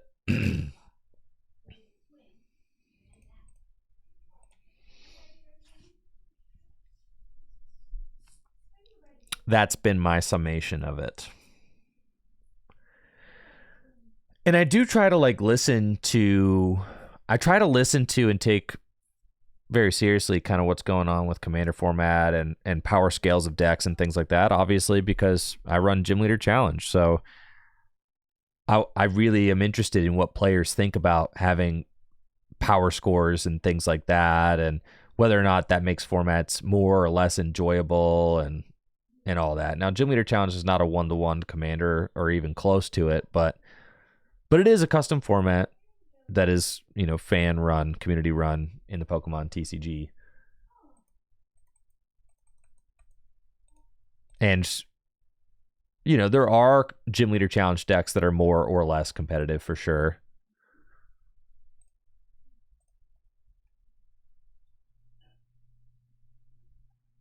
But Gym Leader Challenge doesn't really seem to... I think it doesn't matter as much. Yo, thanks, Dank. I agree. I feel like Gym Leader Challenge is in a wonderful place right now. I do feel that way. And it seems to me like people are really having fun with it, and it's kind of just like taking on a life of its own, and there are leagues all over the world where people are playing, and that's just the dream, right? The dream is for it to take on a life of its own, and it feels like it is. And I kind of just like fade into the background and just let the website just dictate the ban list, and that's it. Yo, that's so sick. Timoti, I'm glad you're having fun with Gym Leader Challenge. That's what's up. It's my favorite way to play Pokemon cards as well. I'll be creating more GLC content once I get my new studio set up, but obviously I'm streaming from home right now, so my tabletop setup is not here. Did I invent Gym Leader Challenge? Yes, I did. Yeah, it's my format. I run gymleaderchallenge.com. Yes. In fact, if you look closely at gymleaderchallenge.com, you will see links to Tricky Gym on there.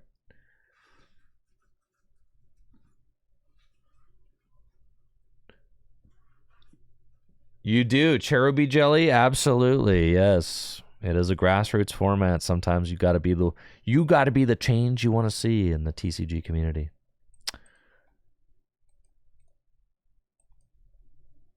Nussball, we're just going to squawk them and seize them. No, you can't find anything about the All-Star format online because I have invented it, but I have not promoted it yet. I have created it, but it doesn't yet exist. I have played it one time. In fact, my editor, Pig Sheffer, is working on the very first All-Star format video right now. He's working on editing it. But I also have not tested All-Star format enough, so I don't really know if it's staying power, because I don't know if it's legit. I have to do more testing.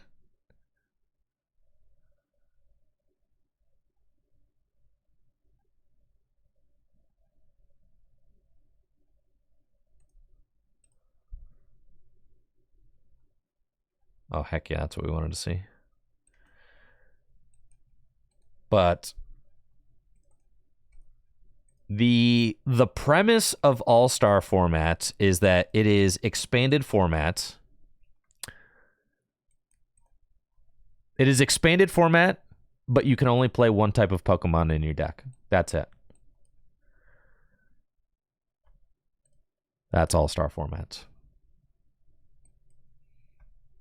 So it's basically like it's like a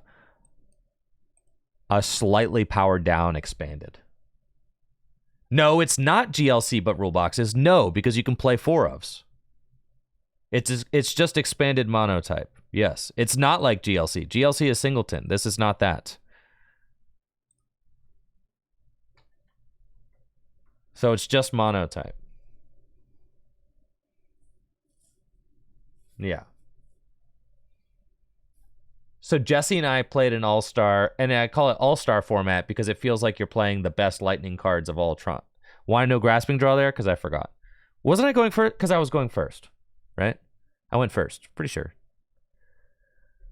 But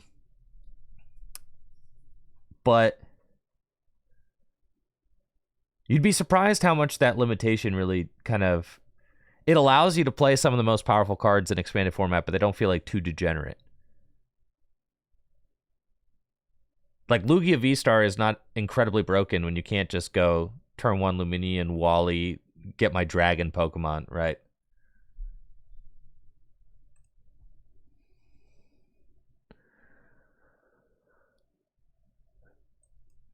Man, this ladder reset is crazy because I am just playing against literal horsies right now.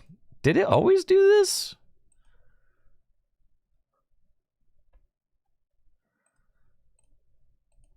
Like, at this point, I feel like we're just kind of speed running.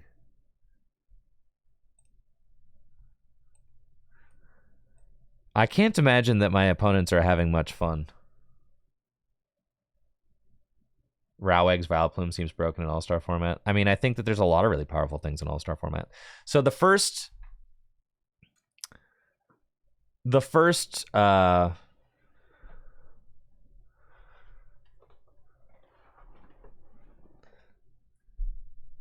time I played All-Star format, it was me and Jesse played a Lightning All-Star Mirror.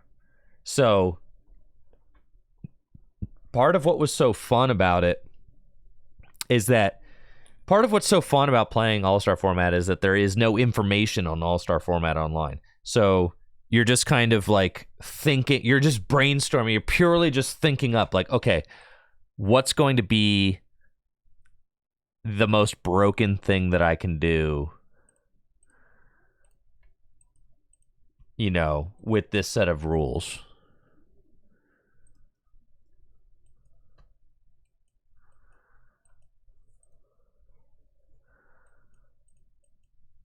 And Jesse and I both came up with very different lightning decks. It was actually some of the most fun I've had playing Pokemon cards in a long time.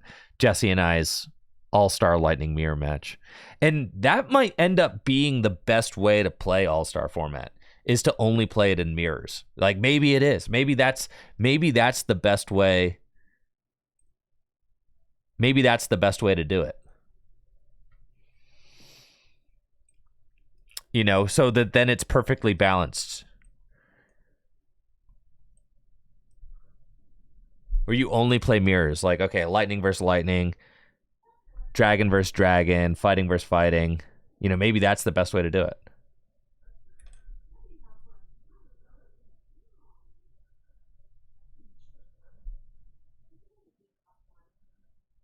This only works if you have a lot of cards. Well, yeah, we're talking about expanded alternate formats. Yeah.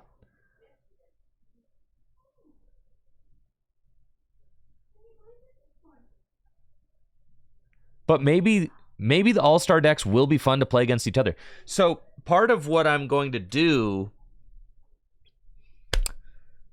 like I said, I'm editing up my first All-Star challenge right now for YouTube. And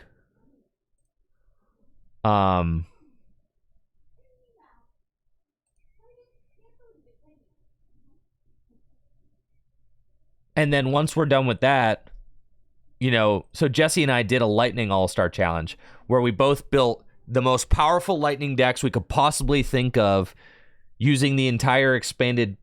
what do you mean no single prizers allowed? Of course, all cards are allowed. All cards. Except it has to be a monotype. So that's why it's called All-Star format, is because you're taking all of the best Lightning cards printed since 2010. Of all the best Lightning cards from since Black and White, you can play any of them. What are the All-Stars, right? No, you can play Volcanion EX. You can play it in the Fire deck or the Water deck. because it's both. Mm-hmm. Does the expanded ban list still apply? I think that that is undefined. Right? So I'm still kind of figuring that out. But Jesse and I did decide to play with the current expanded ban list just for starters, because I'm not really interested in, for our very first games of All-Star format, I don't really want to, I'm just trying to see if the concept conceptually works. I'm not really interested in seeing if like expanded ban cards need to be banned. That's not, that feels like more fine tuning. I'm trying to like see if things work in broader strokes. Why only since Black and White? Because Black and White was the beginning of the modern era of the Pokemon TCG. For instance, abilities don't exist in pre-Black and White era cards. Everything has Pokebodies or Pokepowers, and things like abilities are different. Also, items didn't exist. Supporters were, or I guess they did exist. I don't know. Cards, did they exist? No, items didn't start existing until Black and White. The way that cards are categorized just completely changed in the Black and White set, so it's more, it is easier to just start there.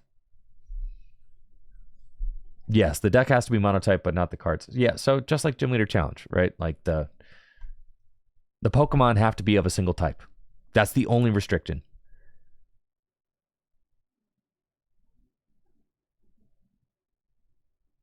Yeah, supporters and stadiums weren't trainers back in Heart Gold, Soul Silver. But anyways, Pig Chef is editing up the first Lightning All-Star Challenge now. Jesse and I played a best of 5 with our decks that we cooked up. And then once that video is done, then I'm going to probably invite Jesse back, and we're going to do another challenge. Like, we'll do a Fire All-Star Challenge or something like that.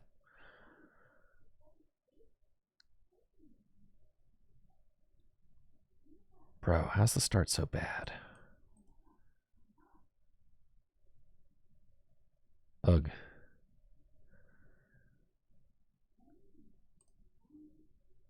Yikes.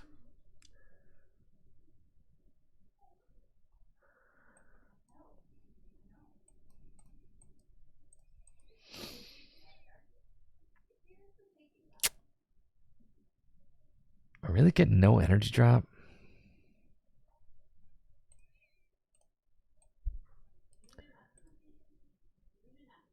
This is definitely feeling like a game that we lose.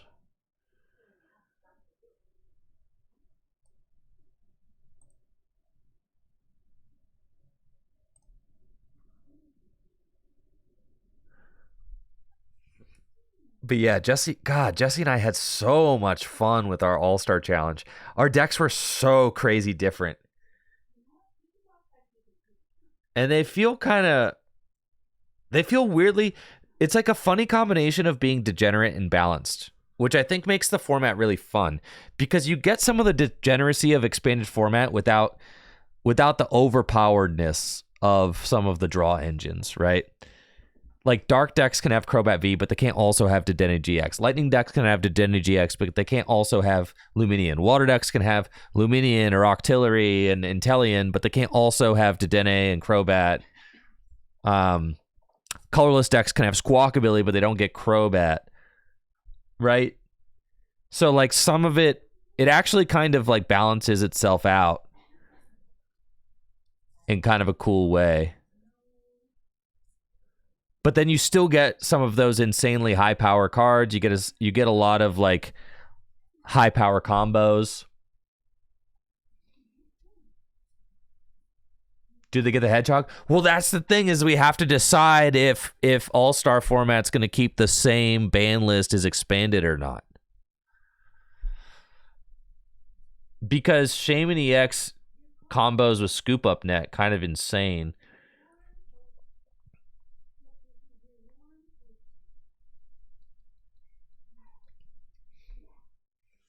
So maybe you just ban Scoop Up Net. I don't know. It's something that kind of like needs to be looked at, though. and it's something that I plan on kind of going through. It's going to be an ongoing. Oh, Scoop Up Net is banned and expanded? Oh, then Shaman should be free.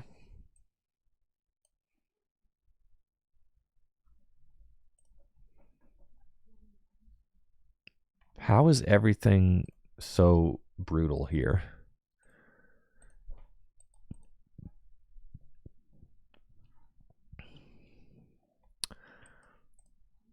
Okay. Okay. And then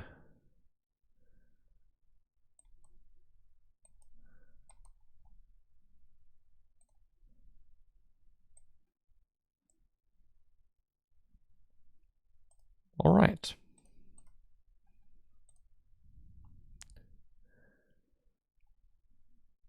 That's fine.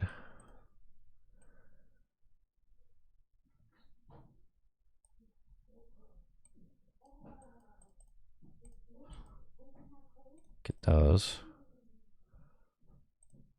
Flip the script. Cool.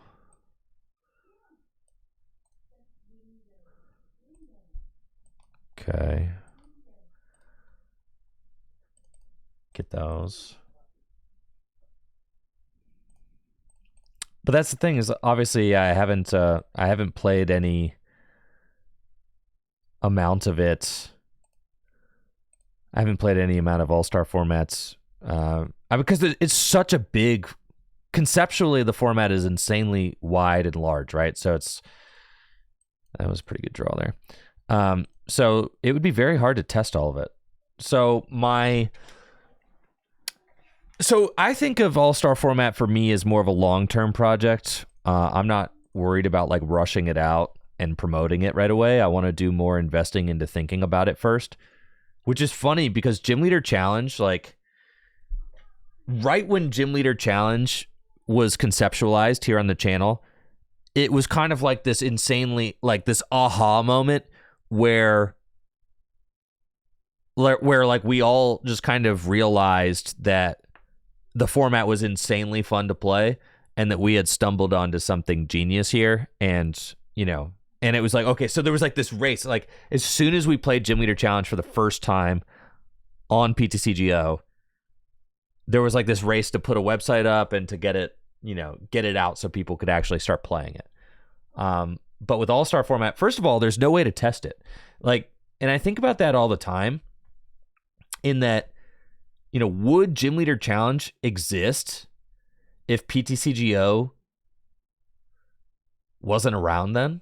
Like, would Gym Leader Challenge even exist if not for PTCGO? Because that's how we did all of the early testing on it. And thank you, McCurry DeGooey, for that sub in the 51 months. I appreciate that. Thank you. Thank you. Thanks for the support.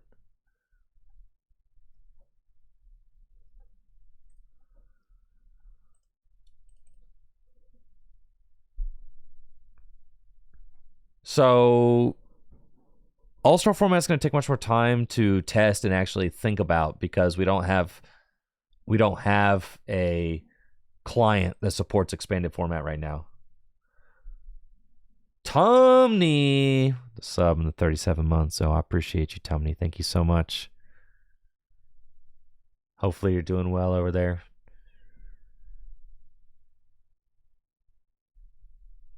Appreciate the continued supports. Thanks for being here.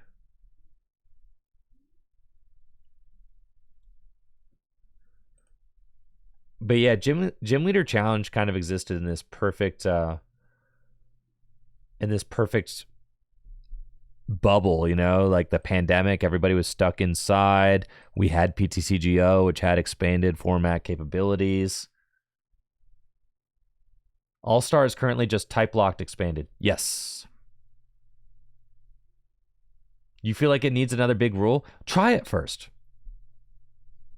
Try it first. People like less rules. I'm telling you, people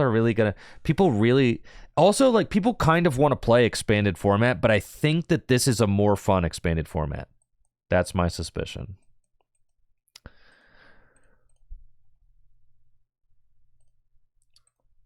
Thank you, five-star man for that Prime sub in the 2 months. Appreciate you, five-star man. Thank you. Thank you for the support. I appreciate it. Thank you. I think I'm just playing against a bunch of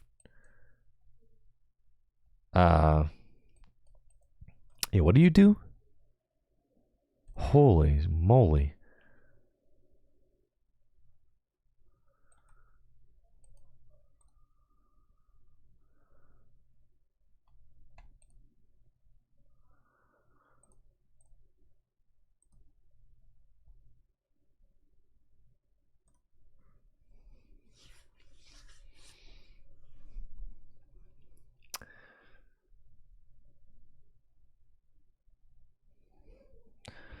Not the Nooch zone, dude. Man. I don't know. I should have Squawk and Seize, but I assumed I was just playing against some sort of bulk pile, and I was just going to start attacking with Teal Mask. But then they whipped out the Nooch zone, and now I'm just questioning everything. Will I ever revisit non-rule box format? Sure. You know, I probably will. Possible. Oh, it is a bulk pile. Okay, I see. But I am more interested in All-Star format than I am in non-rule box format. And the reason I'm more interested in All-Star format is because it is more of a legacy format. Non-rule box format does just rotate with standard rotation, so it is a different way to play. But I like these something that I really like about the concept of these expanded formats like Gym Leader Challenge and potentially All-Star format is that you build your deck and then your deck kind of stays good forever, right? That's something that I think is a huge, like, underestimated draw of Gym Leader Challenge that people don't really talk about is that, especially for your average Pokemon trading card game fan, nobody wants to build a new deck every month. And that's kind of what Standard requires that you do, is it just requires that you build a new deck all the time.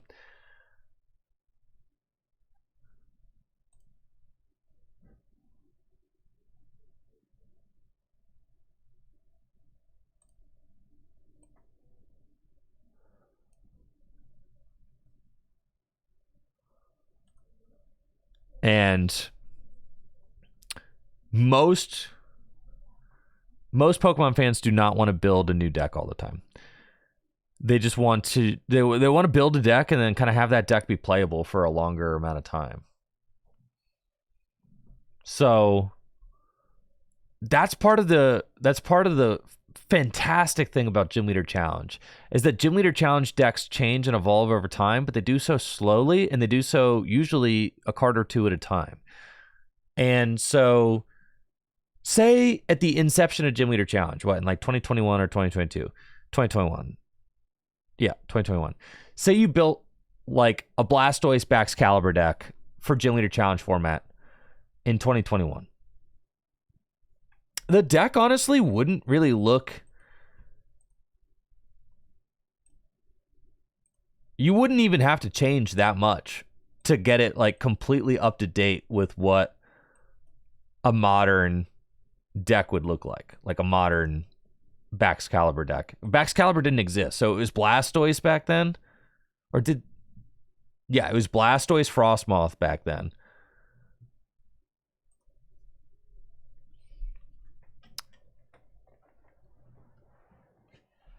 But the modern deck wouldn't change too much. There's a couple cards you could add in, but you could still play.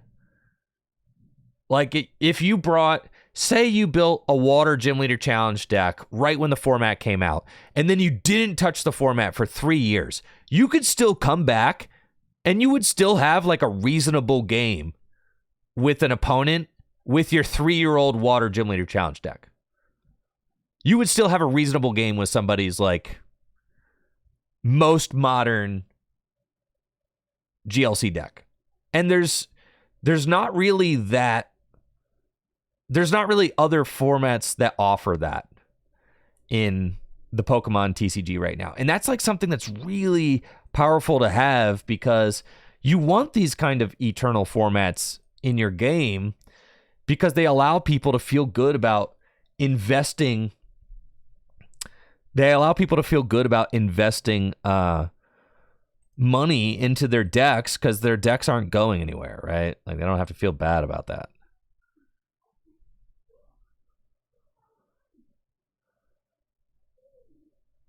I gotta get rid of this neutralization zone, man. I guess I could just power up my Radzard.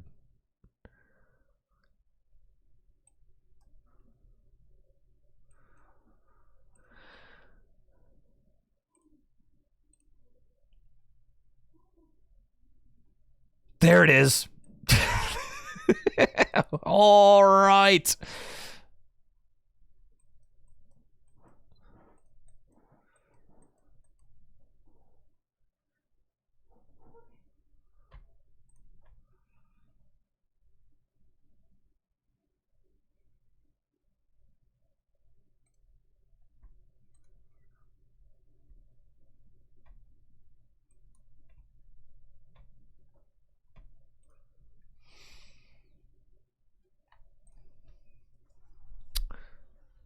But yes, my long-term project right now with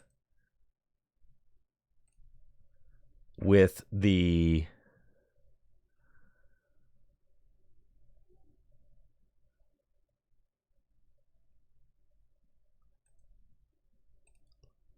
that's fine. Let's just go hit him, dude. You know, whatever, man.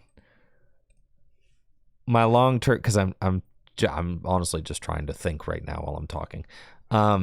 And playing, and it's proving to be very difficult. My long-term project with the All-Star format is to basically have a guest on and play every single All-Star mirror possible, right? So do an All-Star Lightning mirror, do an All-Star Fire mirror, do an All-Star Darkness mirror. And then the idea of that from a, what the heck are we doing here? Are you serious? This is programmed into... Electric has got to have 90, right? 80! Oh, no!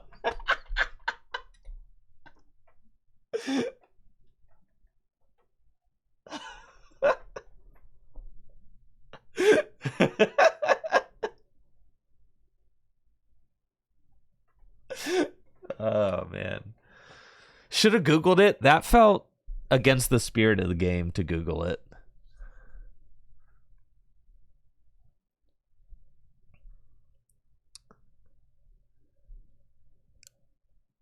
Oh, no. They're not going to discard all my things, are they? Wait, I really wanted this stuff. I wanted my energy switches. Dude, all right. Crushing Pulse is kind of insane.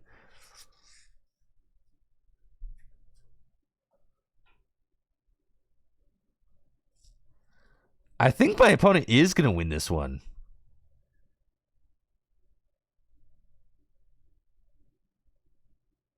I think I have...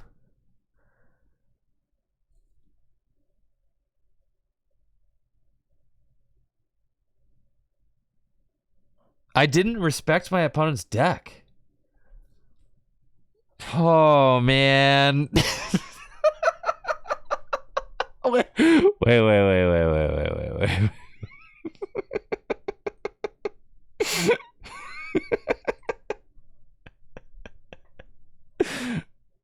a minute. Surely they just like lose eventually, right? That was a lot of trainers to have lost.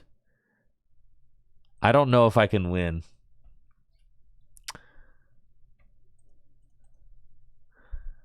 Let me see. I only have 2. Yeah, I don't know if I can win. There's one more energy switch left. They're trying to paralyze me, and like, this is kind of sick, actually. I think this Ogerpon is going to full carry. That's what I'm expecting, yes.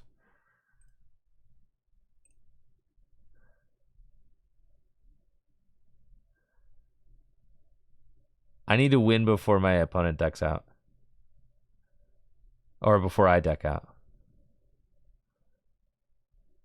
What do you do? Paralysis and oh my gosh, dude. Stop it.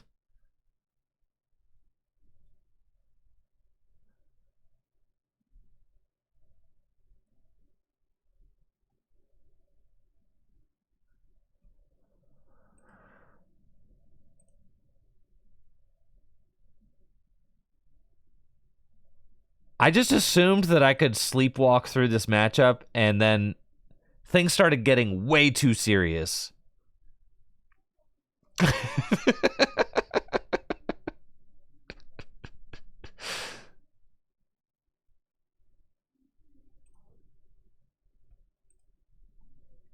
I've got one Iono left and one energy switch, and I should probably have a grass energy left. 2 grass energy. They need to not hit these crushing hammers, though. That's for dang sure. Okay. It all started going south when I guessed the wrong.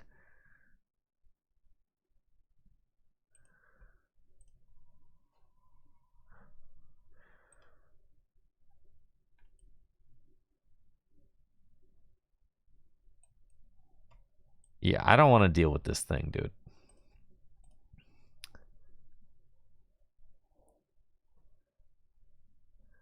If they play another one, I have to guess wrong on purpose. All right, there's a grass. Okay, this is big. Hopefully my opponent hasn't crafted boss's orders yet. That could get really bad. Oh, man. All right. Guess stun fix HP is 70. Oh, got me.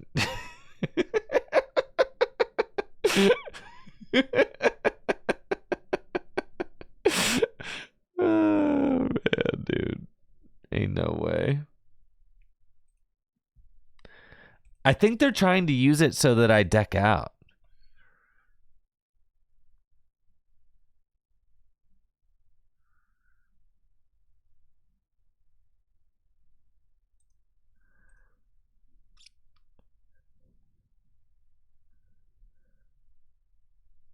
All right. They are... We have an Iono. Okay, I Iono myself to 2. If the energy switch is the last card in my deck, then I should just win.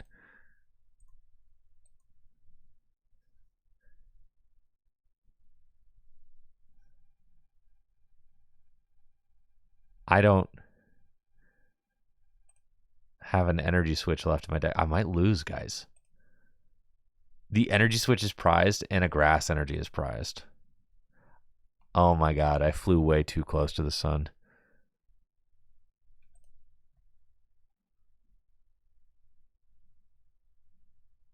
I'm gonna guess right.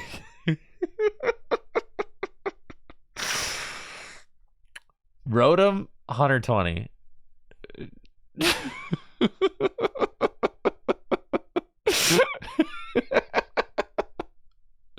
Wait. I need like... God. All right. If you flip heads, I lose. You flip tails here. It's over. That's it. We lost. We lost. I don't have it. I don't have it, man. I can't do it. There's nothing. It's nothing in this deck.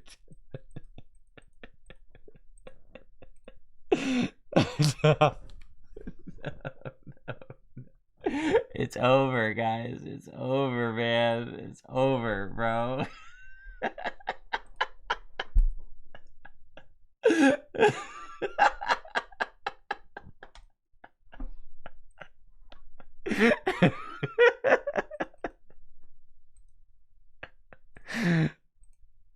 I just played like a buffoon, all right? Listen, I was trying to sleepwalk through that one and got super punished.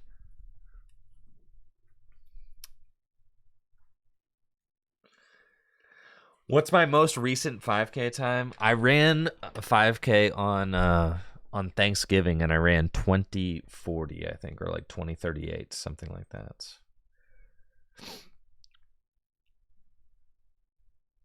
Which I was pretty happy with that.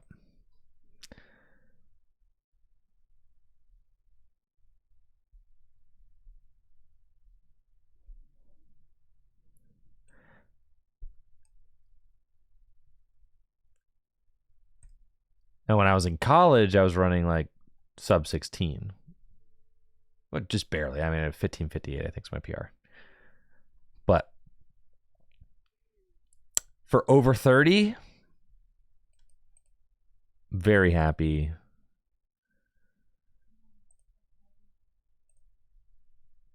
Very happy with that time for...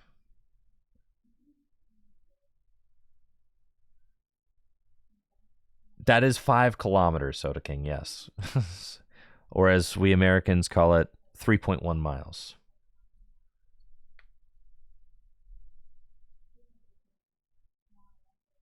Yeah, it's a 5,000. Yeah, it's short for 5,000 miles. Yeah. Yes, it's 5 kilometers. I know I got stun fist. I know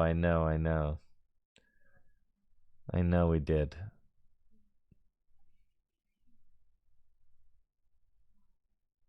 Man, dude, the ladder reset is going crazy right now.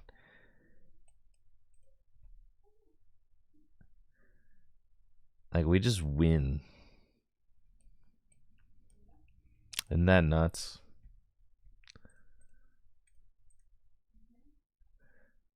Yeah, don't hit me with that metric nonsense. So true.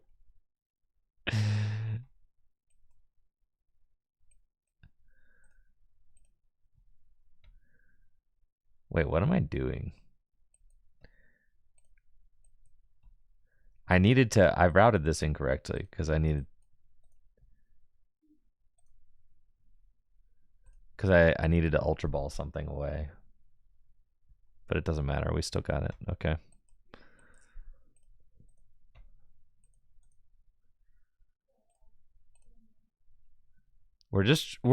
Ironically, we're trying to play fast and loose, since I have to beat apparently all these Bulbasaur decks in order to get back up to my proper ELO ranking, because they kicked everybody back down to Pikachu tier.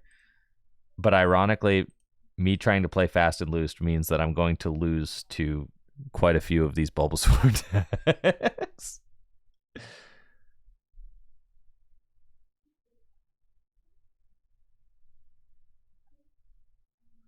That's what I'm saying. The ladder reset is not a good experience for anybody. Literally, I don't think that anybody is having fun.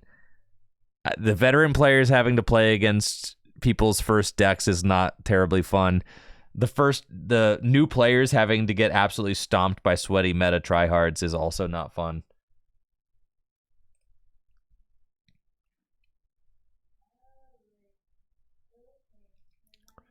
That's what I'm wondering. Are they going to kick everybody back down to Pikachu tier every month? That seems insane to me, right?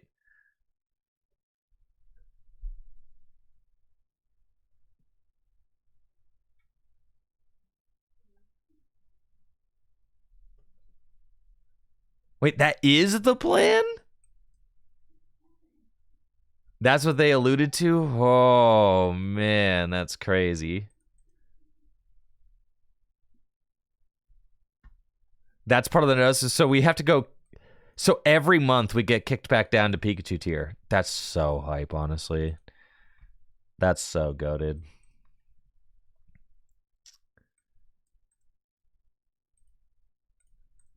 And by goated, I mean absolutely terrible, but whatever. It's fine. Okay. Money. Let's go.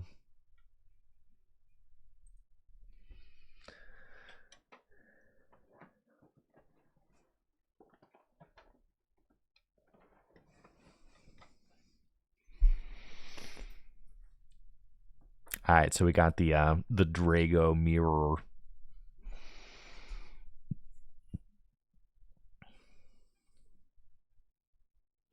Dude, and that's the thing. Okay, so if you get to Arceus, you climb all the way up to Arceus tier, and then it just resets in 4 weeks, and you're back down to Pikachu tier again.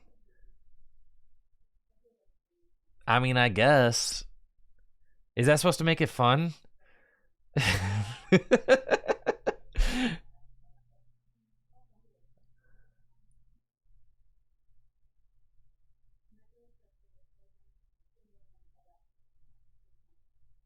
Huh. That was interesting, huh?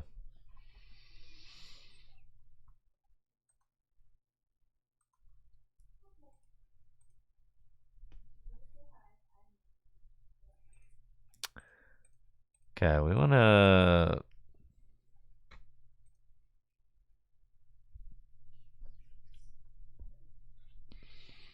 Well, I wonder how long does it take to get to Arceus?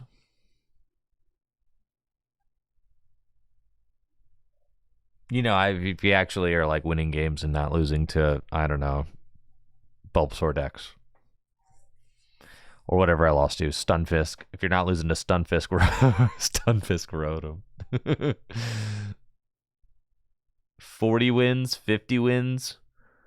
50 wins. Oh my god, that's so much playing. Okay.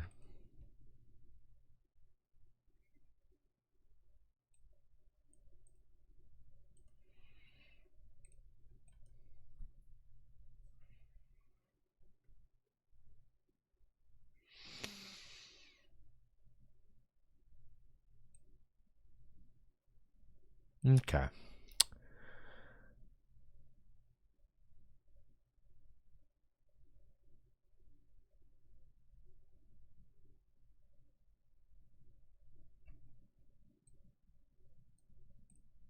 Steel Dance.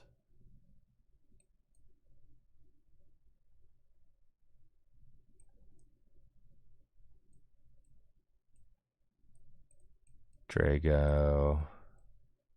Tina. The egg, dude? Alright. The egg would go nuts here. Oh, yeah. We just egg them, man. We schlego my ego. Okay. Egg time, baby. Who's ready to swing their sphen?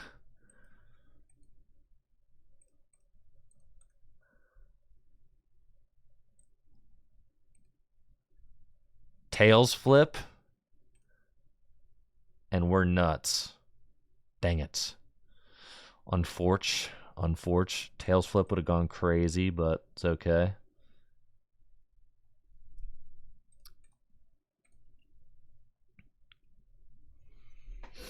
That's fine.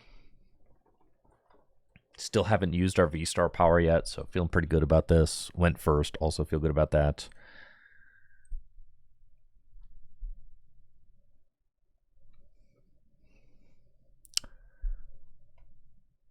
Oh, dude, they got the Sween's finger, the Sween's finger as well. Dude, no. Not Iono. I liked this hand. No. Let me keep my cards. Alright, this hand's fine.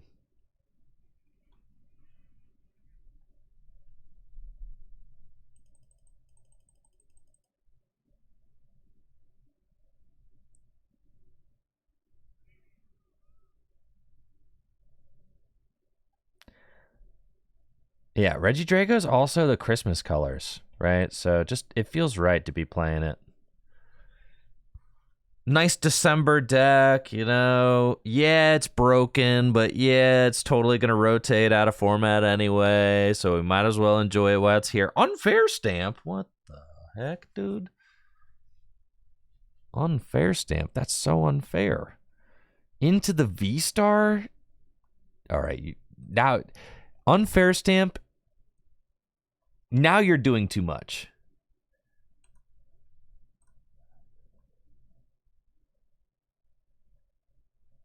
Yeah. Now you're doing way too much.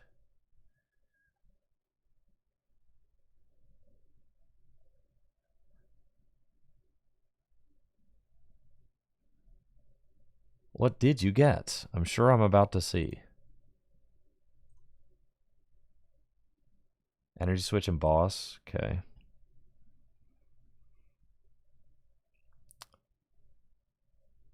Bundlerooski.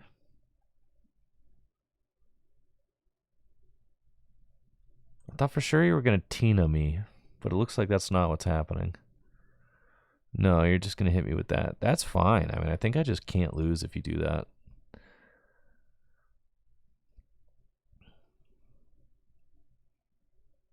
Because if I Tina you're active, you're super roasted. I shouldn't have put that down. It's fine. Whoop. Unfair stamp. More like totally balanced and fair stamp.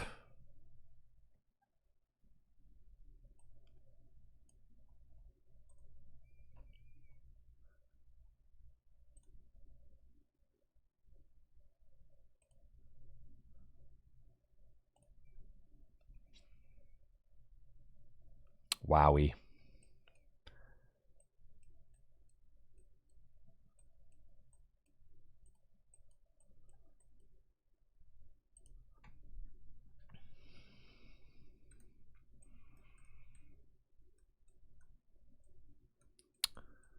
Seems fine.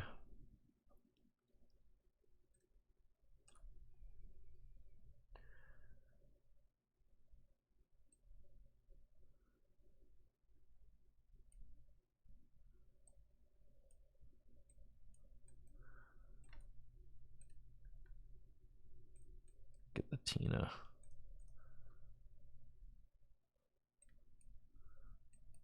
Do that. All right.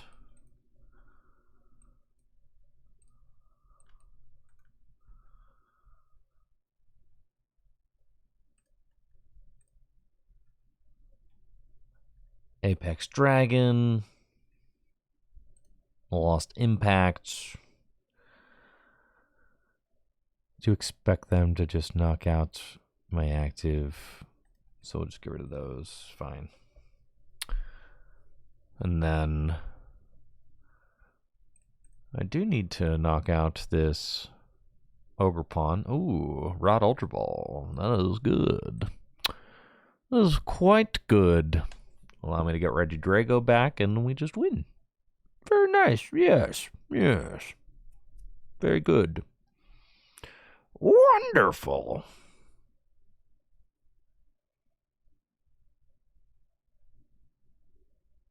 You basically just played your V-Star like a great ball, hoping to hit Tina on the discard. Yeah, you do that sometimes with this deck. Like, sometimes you just need to have a Pokemon in the discard pile. Yeah. Like, sometimes the game demands it, right? Like, they have no backup Pokemon. They have no backup Regidrago. I'm going to 2 prizes left. You just have to burn the V-Star power, say.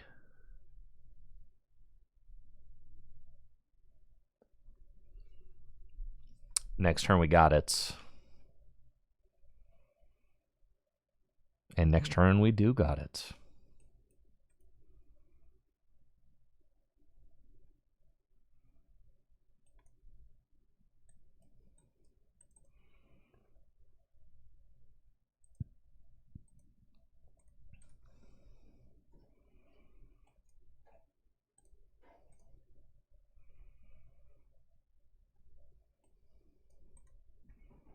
GG's. But it was not GG's. Or was it?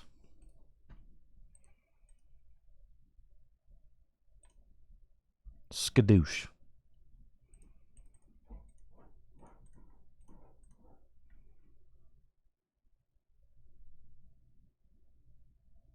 All right, then.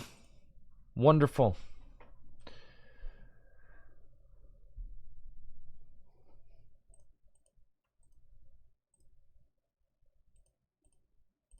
All right. That's going to do it for the stream, folks. I have to go meet somebody at Full Grip to chat about an upcoming project. So, got to head to the office. But we will continue our march to Arceus rank tomorrow. Maybe we'll get to play the extremely fun Tatsugiri Serena deck that we got walloped by today. That'd be a lot of fun. Thank you guys so much for the subs and for hanging out during the stream and for the nice positive vibes. I'll be back tomorrow with some more Pokemon TCG live content coming right at you. Make sure to check out fullgripgames.com for all the best Pokemon trading card games, singles, and sealed products, as well as dragonshield.com for all the best sleeves and accessories. And, of course, trickygym.com for all of your best merchandise. That's right. #1 streamer merch right here. We've got t-shirts. We've got new Magneton playmats, which have just arrived. They're all going out now. They'll be there in time for the holidays. Tricky Gym hoodies. Everything's on sale right now. Big merch sale going on at trickygym.com. Huge thank you to everybody who's picked stuff up. Really helps the channel. Y'all take it easy and have a good one. I'll be back tomorrow. Deuces.